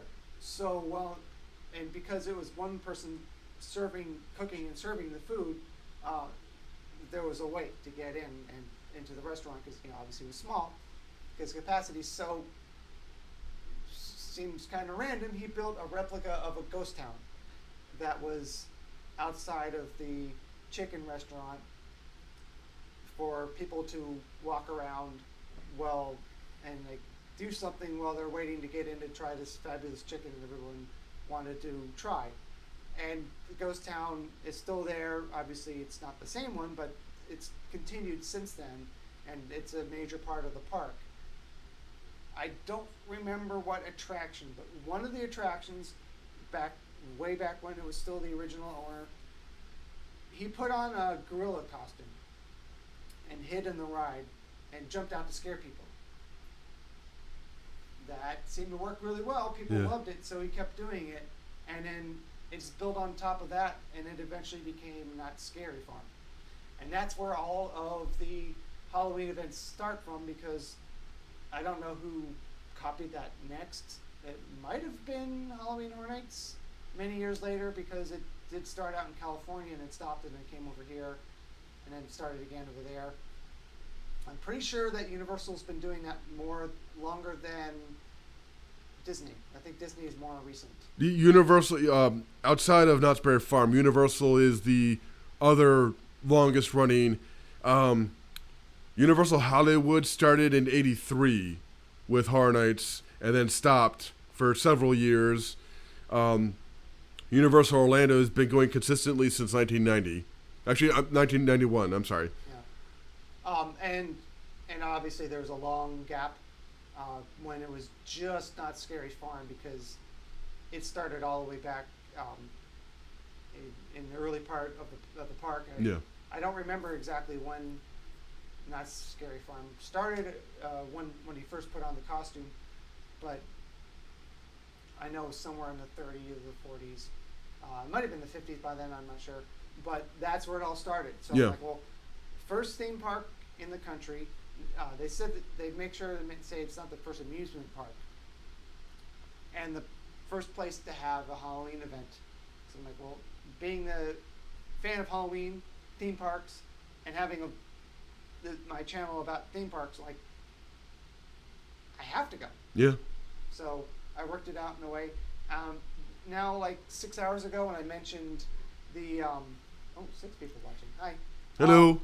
So 6 hours ago, when I mentioned I gambled a little bit, what happened was I figured out my flight time, and then the drive to the airport was about 40 minutes, but I figured double that, and then basically I planned out how long it would take to get to the airport, and the shuttle from Knott's Berry Farm left every single hour, once an hour. So I was like, well, I think I'm going to leave at 6:20 to make sure I get to my ride and then get to the airport and have enough time for check-in. But I applied and was approved for something called TSA Pre. If you are living in the United States, you probably have heard of it. It's for $85 as long as you don't have as long as you have a clean background. For 5 years. It's basically the express pass at the airport, where you have a significantly smaller wait to get through security. You don't have to take off shoes or your belt, or you have to take your computer out of the bag and stuff like that. So I'm thinking, well, if I leave at 6:20, my ride isn't until 7:30. So I leave the park. If I leave the park at 7:20, I could probably get there a little bit. Well, I'll just call and move it up a little bit later, but that gives me less time to get to the airport. So it was a gamble like that, because if something went wrong, if there was like really bad wreck on, ironically, we live off of I-4 here. Over there, next to Disney, is another parallel, almost next to Disneyland, is I-5. Oh. So I took I-4 to get to the airport in Orange County, flew over into LA County, and was in Orange County over there. If there was an accident or something, and by the time we got to the airport, the traffic at the airport was backed up like stupid crazy. But it gave me another hour at Knott's Berry Farm, and I ended up getting to my flight with plenty of time, because I knew I'd just go right through security. And of course, it was one of those times where the regular line for security was almost the same, but I didn't have to worry about it. So yeah. I did get a little bit more extra time at Knott's Berry Farm, which is pretty cool. Yeah. It sounds like a smart gamble. Yeah. I kept thinking, like, that still gives me 2.5 hours. The drive to the airport, every time I would check from here, was about 40 minutes. Security shouldn't be an issue. It seems okay. Every once in a while, you think of something like that, and like, yeah, everything will be fine, and you're like, oh my God, what was I thinking? Yeah. Oh jeez, not wait. And I'd be stuffed out of luck if I missed the flight, because that's probably the last flight of the evening, and I didn't have the money for a hotel. I already checked out. What seemed pretty amazing to me was it was an overnight flight, left at 10:35. We got in, I forget what time, it was like 7:30 or something in the morning at Orlando, and there were people at the gate waiting to board that same flight. The plane is going back out, and like, does the plane ever stop? I mean, I would have thought that they would park the plane for a few hours, because, like, it doesn't get tired, but you can't keep a plane running 24 hours a day. No. Maybe once it went back, or maybe they swap out like actual like planes. It's the same flight route, but like different. They must not have it running later in the day or something. I don't know. Yeah. I was like, whoa, they're turning the plane around to somewhere else. Yeah. But don't know how well I slept on the plane, but obviously I wanted to maximize my time, so I Yeah. took the latest flight I possibly could get. So, and then unfortunately my sister, my sister, her daughter is loves to dance, and she's in dance competitions several times a year. And last year she came to Orlando to a hotel past Disney for a dance competition, and so I went and met with them and watched her dance and stuff like that. She was in the dance competition again this year. Of the entire year, except for Christmas, I'm always here in Orlando. Yeah. The time that my sister flew to Orlando was the week I was in LA. Yeah. I only got to see her once. I'm like, what are the odds of that? Yeah. She flew in the day after I flew out.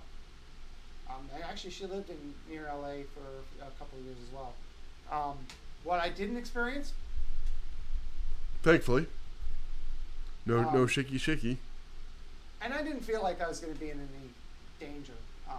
It's kind of like being in a building in Florida during a hurricane. Yeah. Yeah, it's definitely potentially dangerous. People lose their lives every time we have a hurricane, but so it's not that it wasn't dangerous, but building codes are made a specific way to be as safe as possible in an earthquake.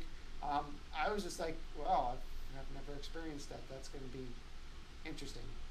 But there weren't any aftershocks when I was there, which I kind of feeling like there would be, because it was only about a week before since the first one had happened. But yeah, it never happened when I was there. It also never rained, which is I guess not uncommon, but for us it was a little weird. And it was in the 60s at night, which was also weird. I'm like, don't they have summer over there? I thought like people's perception of California is that it was hot all the time. But then I was reminded that yes, it is a desert, so deserts get hot during the day. It didn't get that hot. Hot during the day, and then they cool off a lot at night. And I meant to bring a jacket, but I forgot. But probably I did actually bring pants instead of shorts, but I never actually used that. A jacket would have been better, but it wasn't that bad. When I was talking to the person at Knott's Berry Farm, actually, they said that they were in that area of Disney, and it was like, yeah, it was kind of cool. But then it got warmer later on. I'm like, so it wasn't just me. It did get warmer for some weird reason. Later, like after the sunset. That doesn't make any sense. So again, I don't know what my plans are for next year. I would like to go because it was pretty amazing. The show floor was kind of lacking from what I was looking for. The sessions were pretty cool. I also just recently found a creator by the name of Jarvis, who does a lot of videos about like how awful 5-Minute Crafts is and TikTok and all that stuff. And I kind of like his content, and I was like pretty close to him. After I wanted to ask him a question, but unfortunately I didn't get a chance to. Being that he has these videos about how this is the worst. Is this the worst channel on YouTube? Is that the worst channel on YouTube? I was hoping to ask, like, hey, have you ever thought about doing a contest for your subscribers, where you kind of jokingly say, like, in my example, if I won the contest, he would post a video like, is Orlandave the worst vlog channel on YouTube? And just kind of like jokingly point out things about it, and obviously at the same time would get me like crazy amount of exposure. That was the question I was going to ask him. Why don't you send a direct message now? I don't think I can. Like bigger people on YouTube have that disabled on their Twitter. Oh, okay. I did like reply to it, but he's about to hit 1 million subscribers, so like, even if he's willing to reply to every single message, you just can't. Yeah, yeah. That ties into burnout, where it's overwhelming, and then it's not healthy. Yeah, yeah. The other thing is he posts on Twitter a lot that they get his name wrong when he's one of those people who buy coffee all the time, and he says his name is Jarvis, and he's always showing the receipt where it says Jorvis. And I was going to ask like, so how's your coffee, Jorvis? But I didn't get a chance to do that. Yeah. But everybody else was asking those two questions weren't really relevant to the topic of the session he was in. He's just like, this is the only time I'll ever get to ask him something in person. Yeah. But that was pretty cool. There is another one called Creator Summit, which is in October. This year is definitely not going to happen, but maybe next year. It's actually, instead of a convention center, it's at like Sheraton by the airport. Yeah. Well, that just screams classy right there. And the other problem is, because I bought the vidcon pass, the creator conference pass, as soon as it went on sale, so I got like the extra super early bird price. It was $150 for me to go. Now this is in July, so I don't know if they have an early bird cost. But even if they do, it probably won't go down that much.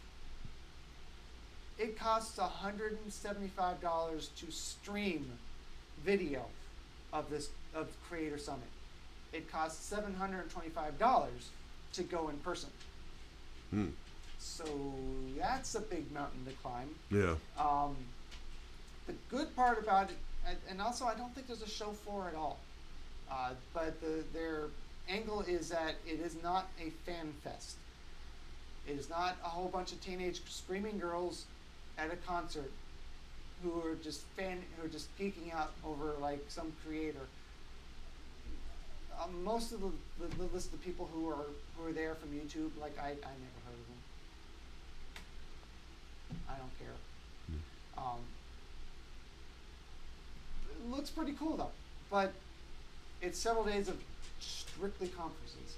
Now, if some miracle happens and I can find the money to go there next year, it's in October.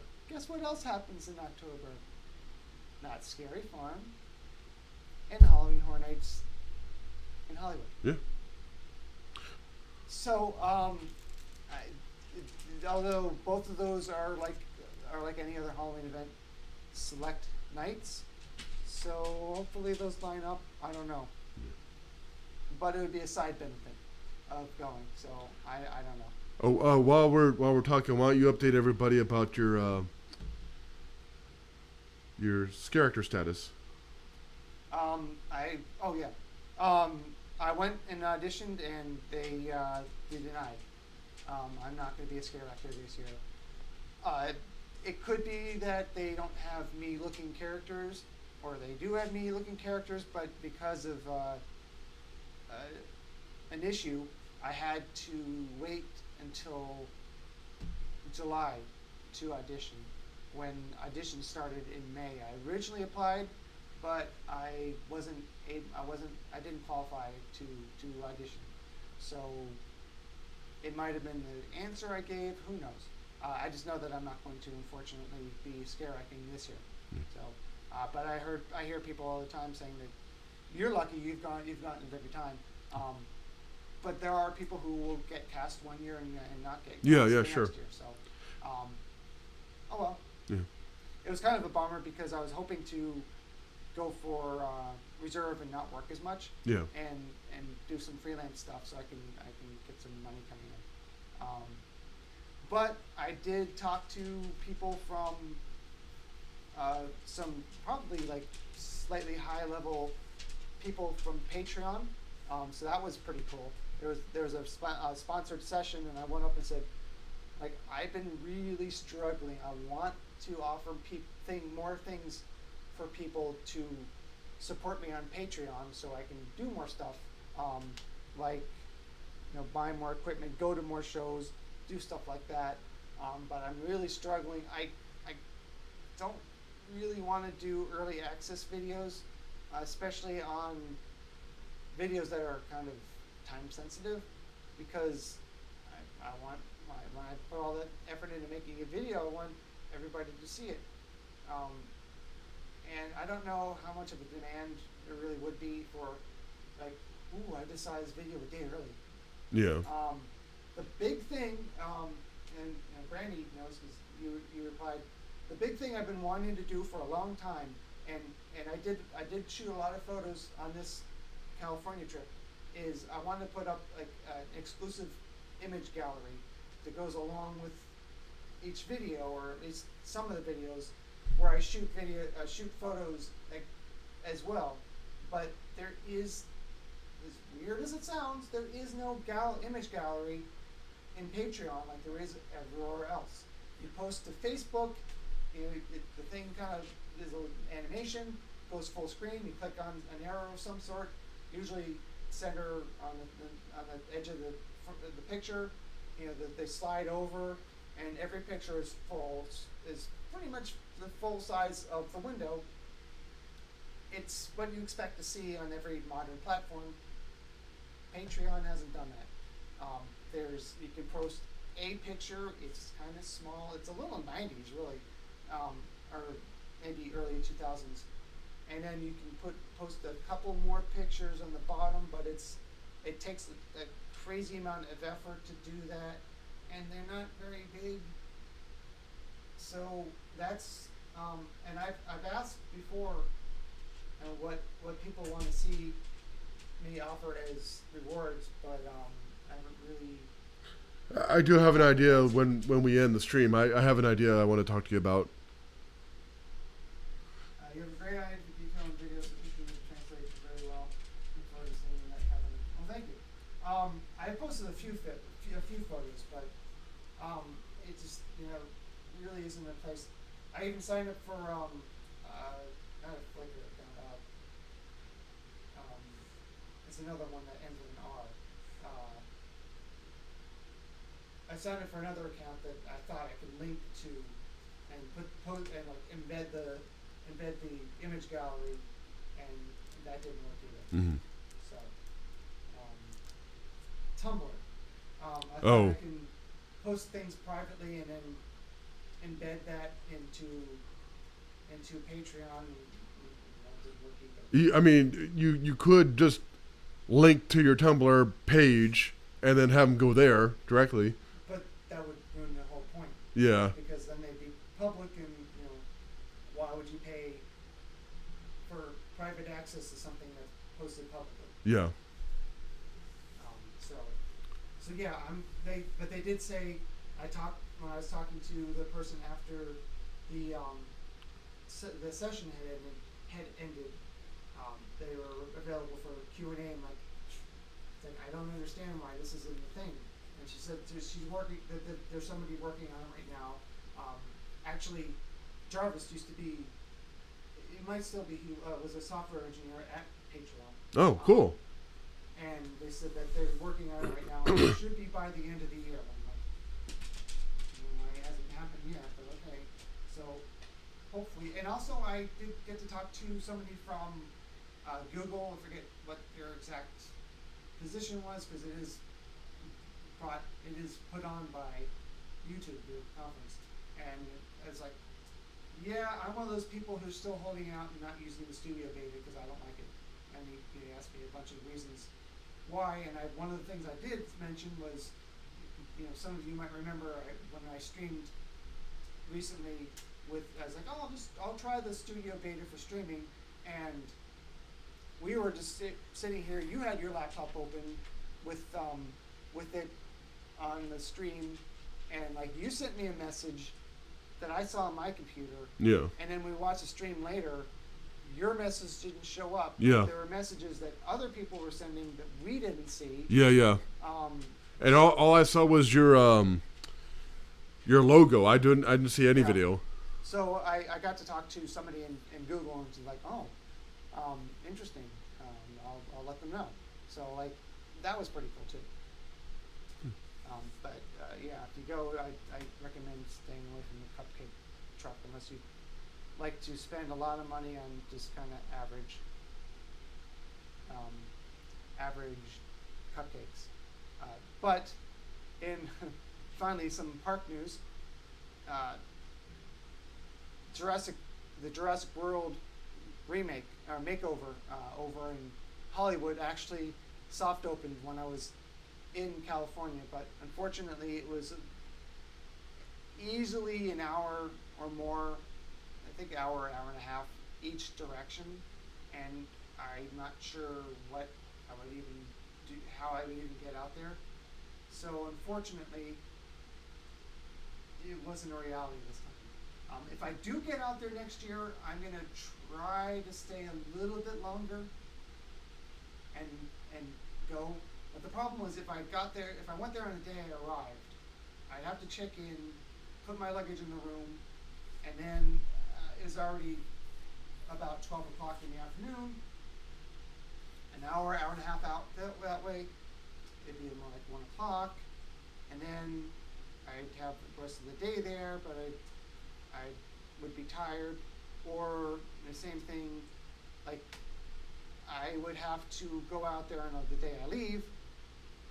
I'd be able to get up early and go like I did for Knott's Berry Farm, but then I'd have to ride all the way back to the hotel to pick up my luggage, and then from the hotel to the airport, and because there's so many here and there's, I'd have to leave Universal Hollywood extra early in case there's traffic to the hotel, traffic from the hotel. I can get in for free, and I really, really wanted to go. I just couldn't justify it because I'd have to limit my time there so much and rush it. And like, if I'm gonna go, I want to go and experience it, and not the whole time like, this is cool, this is good. This I guess is, the whole time just do I have time for that? I don't know.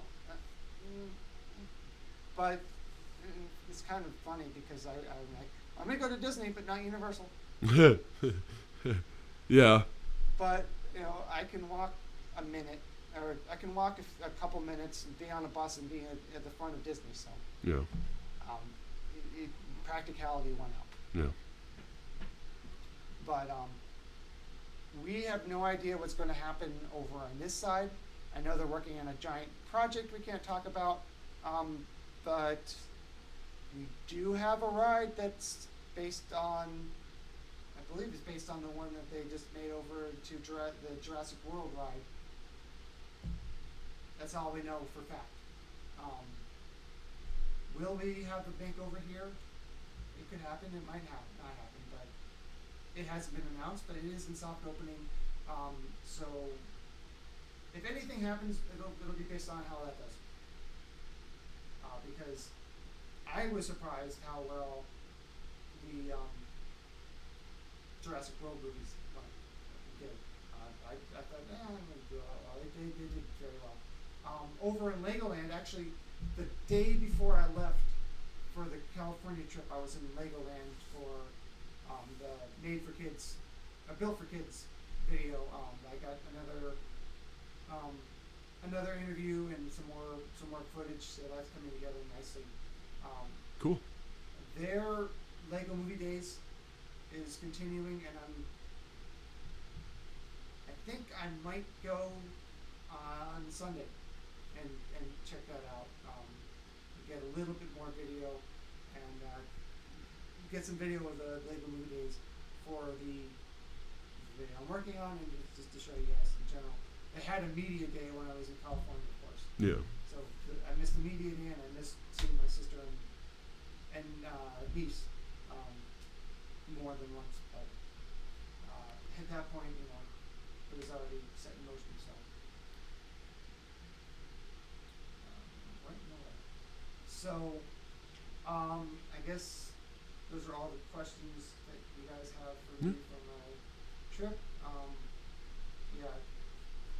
Sorry, my brain has been everywhere between this. Well, there's also a lot to talk about. So, like, maybe kind of bouncing around was a little bit better than going step by step. Because something happened, and then he's like, oh man, I forgot what it was. Oh, yeah. Okay. So, thank you for everyone who has been watching this. I think it was 5 days, a conference, a water park, and 2 major theme parks. Yeah. But I can't believe I forgot, as I didn't. There is a Knott's Berry Farm hotel on property. It's very close by, which is where I got the my first visit button, which actually was for the hotel. There are Peanuts characters in the park in Camp Snoopy, which is actually awesome. It's really well themed. I didn't see Snoopy walking around for photo op. Maybe I just was in the wrong part at the wrong time, but it's like, I should have gotten a photo with Snoopy for my mom. Yeah. I didn't think of it. Yeah. But the funny thing was, when I was at Disneyland, I was like, hey, I might get someone to take my photo for me. Because usually we're the ones Yeah. Who are taking pictures for guests. I'm like, oh, I'm the guest this time. And I was asking directions to somewhere else. And like, it's really weird to be the person who doesn't know where they're going. Yeah. So we're so used to knowing the park so well. But you know, like I said, last time I was there I was 3 years old. So, and even if I knew everything about the park, that was 39 years ago. So Yeah. it changed. And of course, if you're not aware, Disney's California Adventure is kind of based on what's now Hollywood Studios. So the entrance is very familiar. The nice thing is it's right across the way, so it's really easy to get back and forth. Unfortunately, I ran out of time to go to downtown Disney. I was there early enough that it wasn't closed, but I was like, yeah, I just should definitely go back and get some sleep so I, can be alive. As they say, look alive. For the conference I paid all that money to go to. Mm. So, and I did get this microphone. Oh, nice. This super tiny microphone, and yes, it's made in Australia. It really is. Which I've been thinking about getting. It's pretty light, and the other receiver looks just like it. And I actually wish I had it before I went. Oh, yeah. I'm talking here. I'm holding it out here. This is really smart.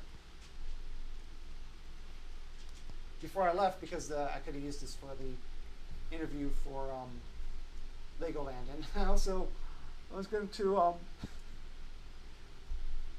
going to interview. Do an interview at the Shure booth because the microphone I've been using up until now was a wired microphone by Shure, and I really like their stuff too. This really high-end stuff, and it's like, wait, no, Dave, think about this. You're going to go to a microphone booth, hand them a Rode microphone, and talk to them about their product. Don't think that's going to work. Yeah. So I was like, it wasn't much of a booth anyway, so. Their booth at Infocom is enormous, but the show floor is a little more community track, fan based, unfortunately. But it was still pretty cool. Yeah. And then there was Rode microphones sponsored a reception on the very top floor overlooking the city. On the last night, which they had some pretty nice food, but I went, ate a little bit of food, and like, I gotta get to Disneyland because I only have about 4 or 5 hours left, so I'd like to stay here, but I'm not even hungry right now, so bye. The weird thing is I had a keynote and a reception as the last thing they did of the conference. I'm like, isn't the reception and the keynote supposed to be the beginning of the conference and not the end? That's when they do it. Hmm. So, but I'm looking forward to getting them out there. It's taking longer than I thought, but I'm gonna try to post one a day. I'm running out of my days off, so need to hurry up. But yeah, I did shoot a lot. I also am going to be posting my video finally from Titanic, and then I guess at the Built for Kids, but I'm probably going to do that next week because then we get that extra video. Yeah. So today's going to be the show floor and stuff like that, and maybe I'll get to the water park stuff and post that as well, because tomorrow actually I'm back to work, but I'm only working 4-hour shift in the morning, and then I'll have more time to edit. And I am going to shoot, even though I talked for like 6 hours here, I am going to shoot an overall video for vidcon as my review, because they sent me a survey, and it was a bunch of demographic information. What's your email address? What's your postal address? Stuff. I'm like, you guys already sent me my badge in the mail, so like you already have that information. So okay. And it's like, have you heard of this BlizzCon? Have you heard of this con? Have you heard of that con? Have you gone to them? And the weird thing is, one of them was VidCon. I'm like, you're sending me this survey because I went to VidCon. So Well, yes. they just include everything. So obviously I went to VidCon. And then like, okay, so the next page is going to be when I get into more details, like how did you feel about it? What do you think we could do to improve? What did you have any bad experience? Whatever, stuff like that. Yeah. And then I was like, I filled out.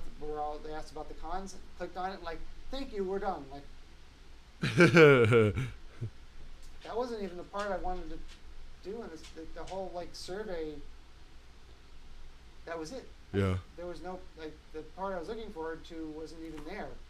I'm like, okay, well I guess I'll do what creators do, what I was there for, and actually this time make a list of things I liked, things I didn't like, things that could be improved.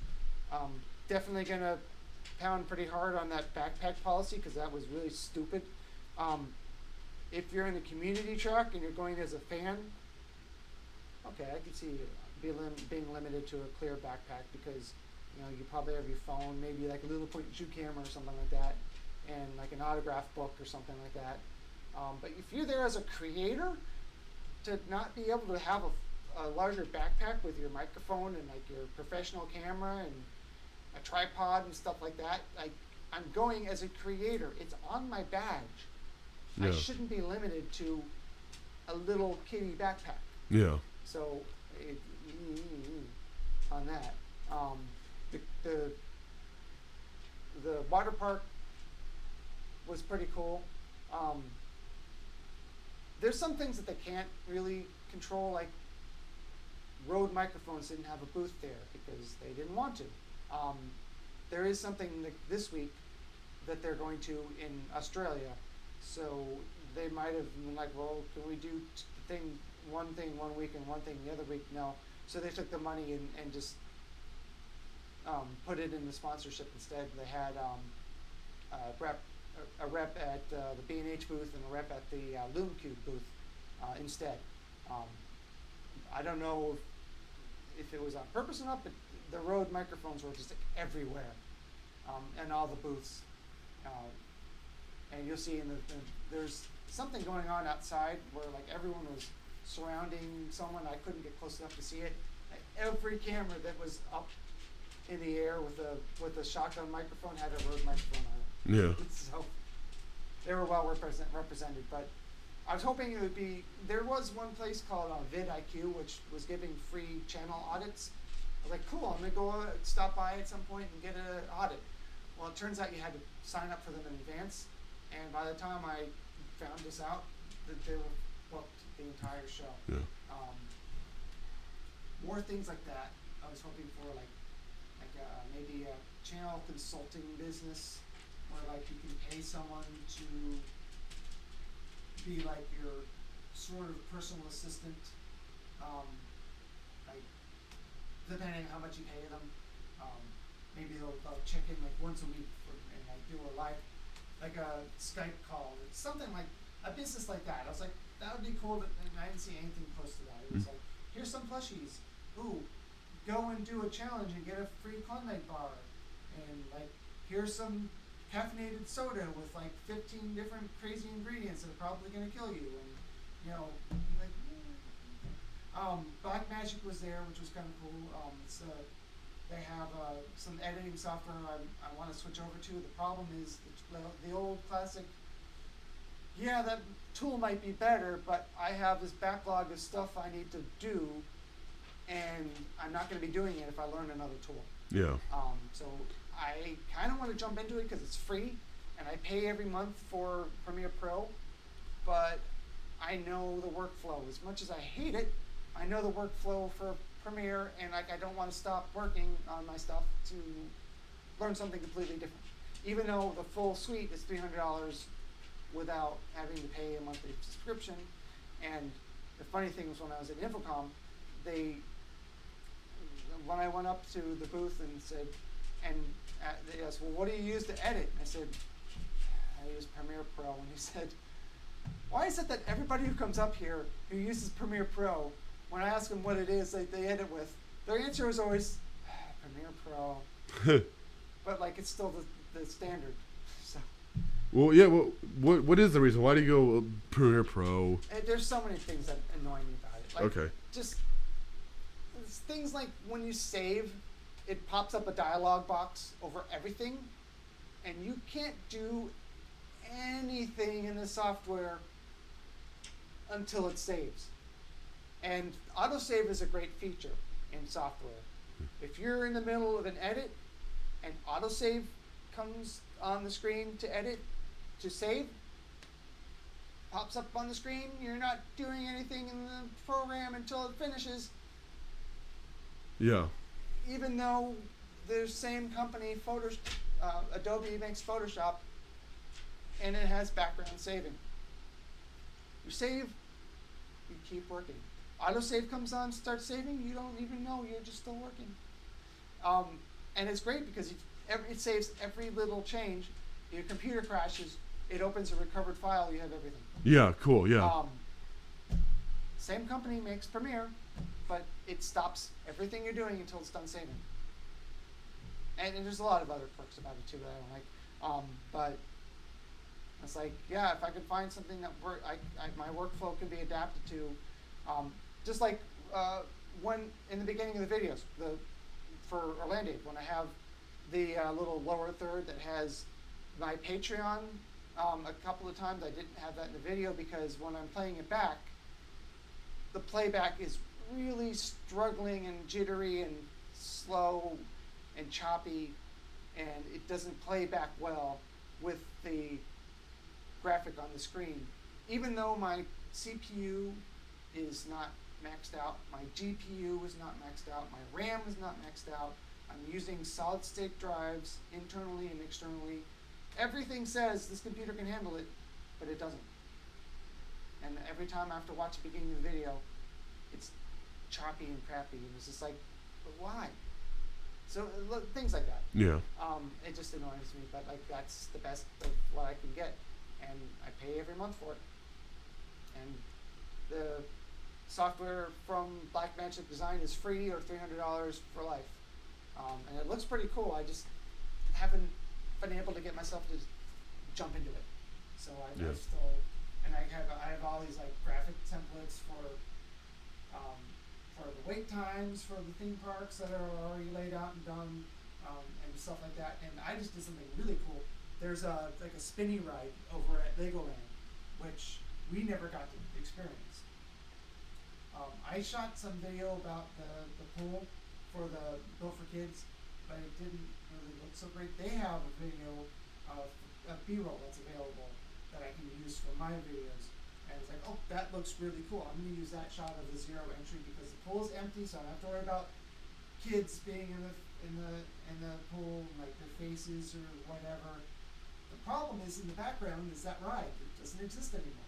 Oh. And today I've learned there's a tool in After Effects, which I hate more than Premiere, that removes things.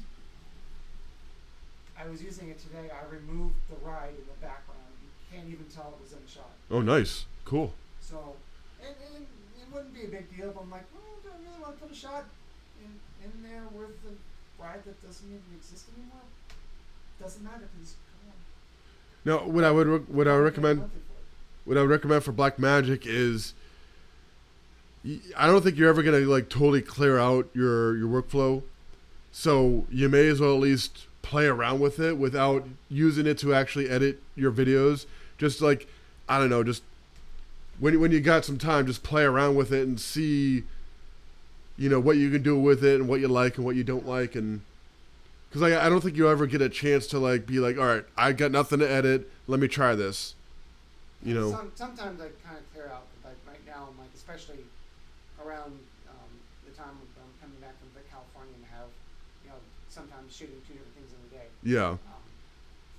But So I recommend just play around with it and just try it when you got some downtime. yeah, it's just it's a completely different system. Yeah. So I'm gonna try to do that, and there are some alternatives to Photoshop, but I haven't found one I like. But at least I'd start paying less money a month if it's just Photoshop. Mm-hmm. So I think that's about it. As soon as the stream's over, I'll think about 5 things. I'm like, oh man, Yeah. that was the coolest thing of the trip, and like something I wanted to talk about, but Well, we can bring it back next time. not coming to mind yet. Yeah. Well. Not sure when we're gonna stream again next, but oh my gosh, I can't believe we're already looking into August. Yeah. Like how's it already almost August already? How? It's like it's so fast. Yeah. But so thank you for the 5 and 6 people who were watching most of the time. That's pretty cool. Yeah. As I've said before, this channel is lacking watch time, and thankfully I haven't been demonetized yet. I think that the title stayed this time, because more than one time I've put the title in and it's gone out as a previous title, even though I'd already changed it before the stream. Says July 18th, 2019 on my screen. So I did test that first. So, and thanks for everyone, especially Brandy, for all the chats and stuff. And make sure you like it, because I hate when I post a video and the first thing I get is a dislike. I think that's about it. Cool. Hopefully, Duchess can make it back one of these times. We haven't seen her in the chat before. But It's also late for her. yeah, that's true. I'm not saying that that she's not trying to. It's just a bummer that it doesn't work out. Yeah. So that's why we're trying to do a little bit earlier. But Yeah. we stream when we can. So. Yeah. I'll try to have things working before we start next time. Maybe. Oh, one thing to mention, being an 80s kid, I was big on the Muppets. The 40th anniversary for the original Muppet movie is coming up. It should be in a... They do special streaming sometimes. Typically a Cinemark will do it. But check out your local theaters online. It's coming up in July 25th. Only like 2 days and like 2 showings. But see if you can find it out. And if you want to see the Muppet movie in the theaters, go check it out. Yep. And then we'll have a 20th anniversary movie to talk about next time. It's coming up in August. So. Cool. Bye, everybody.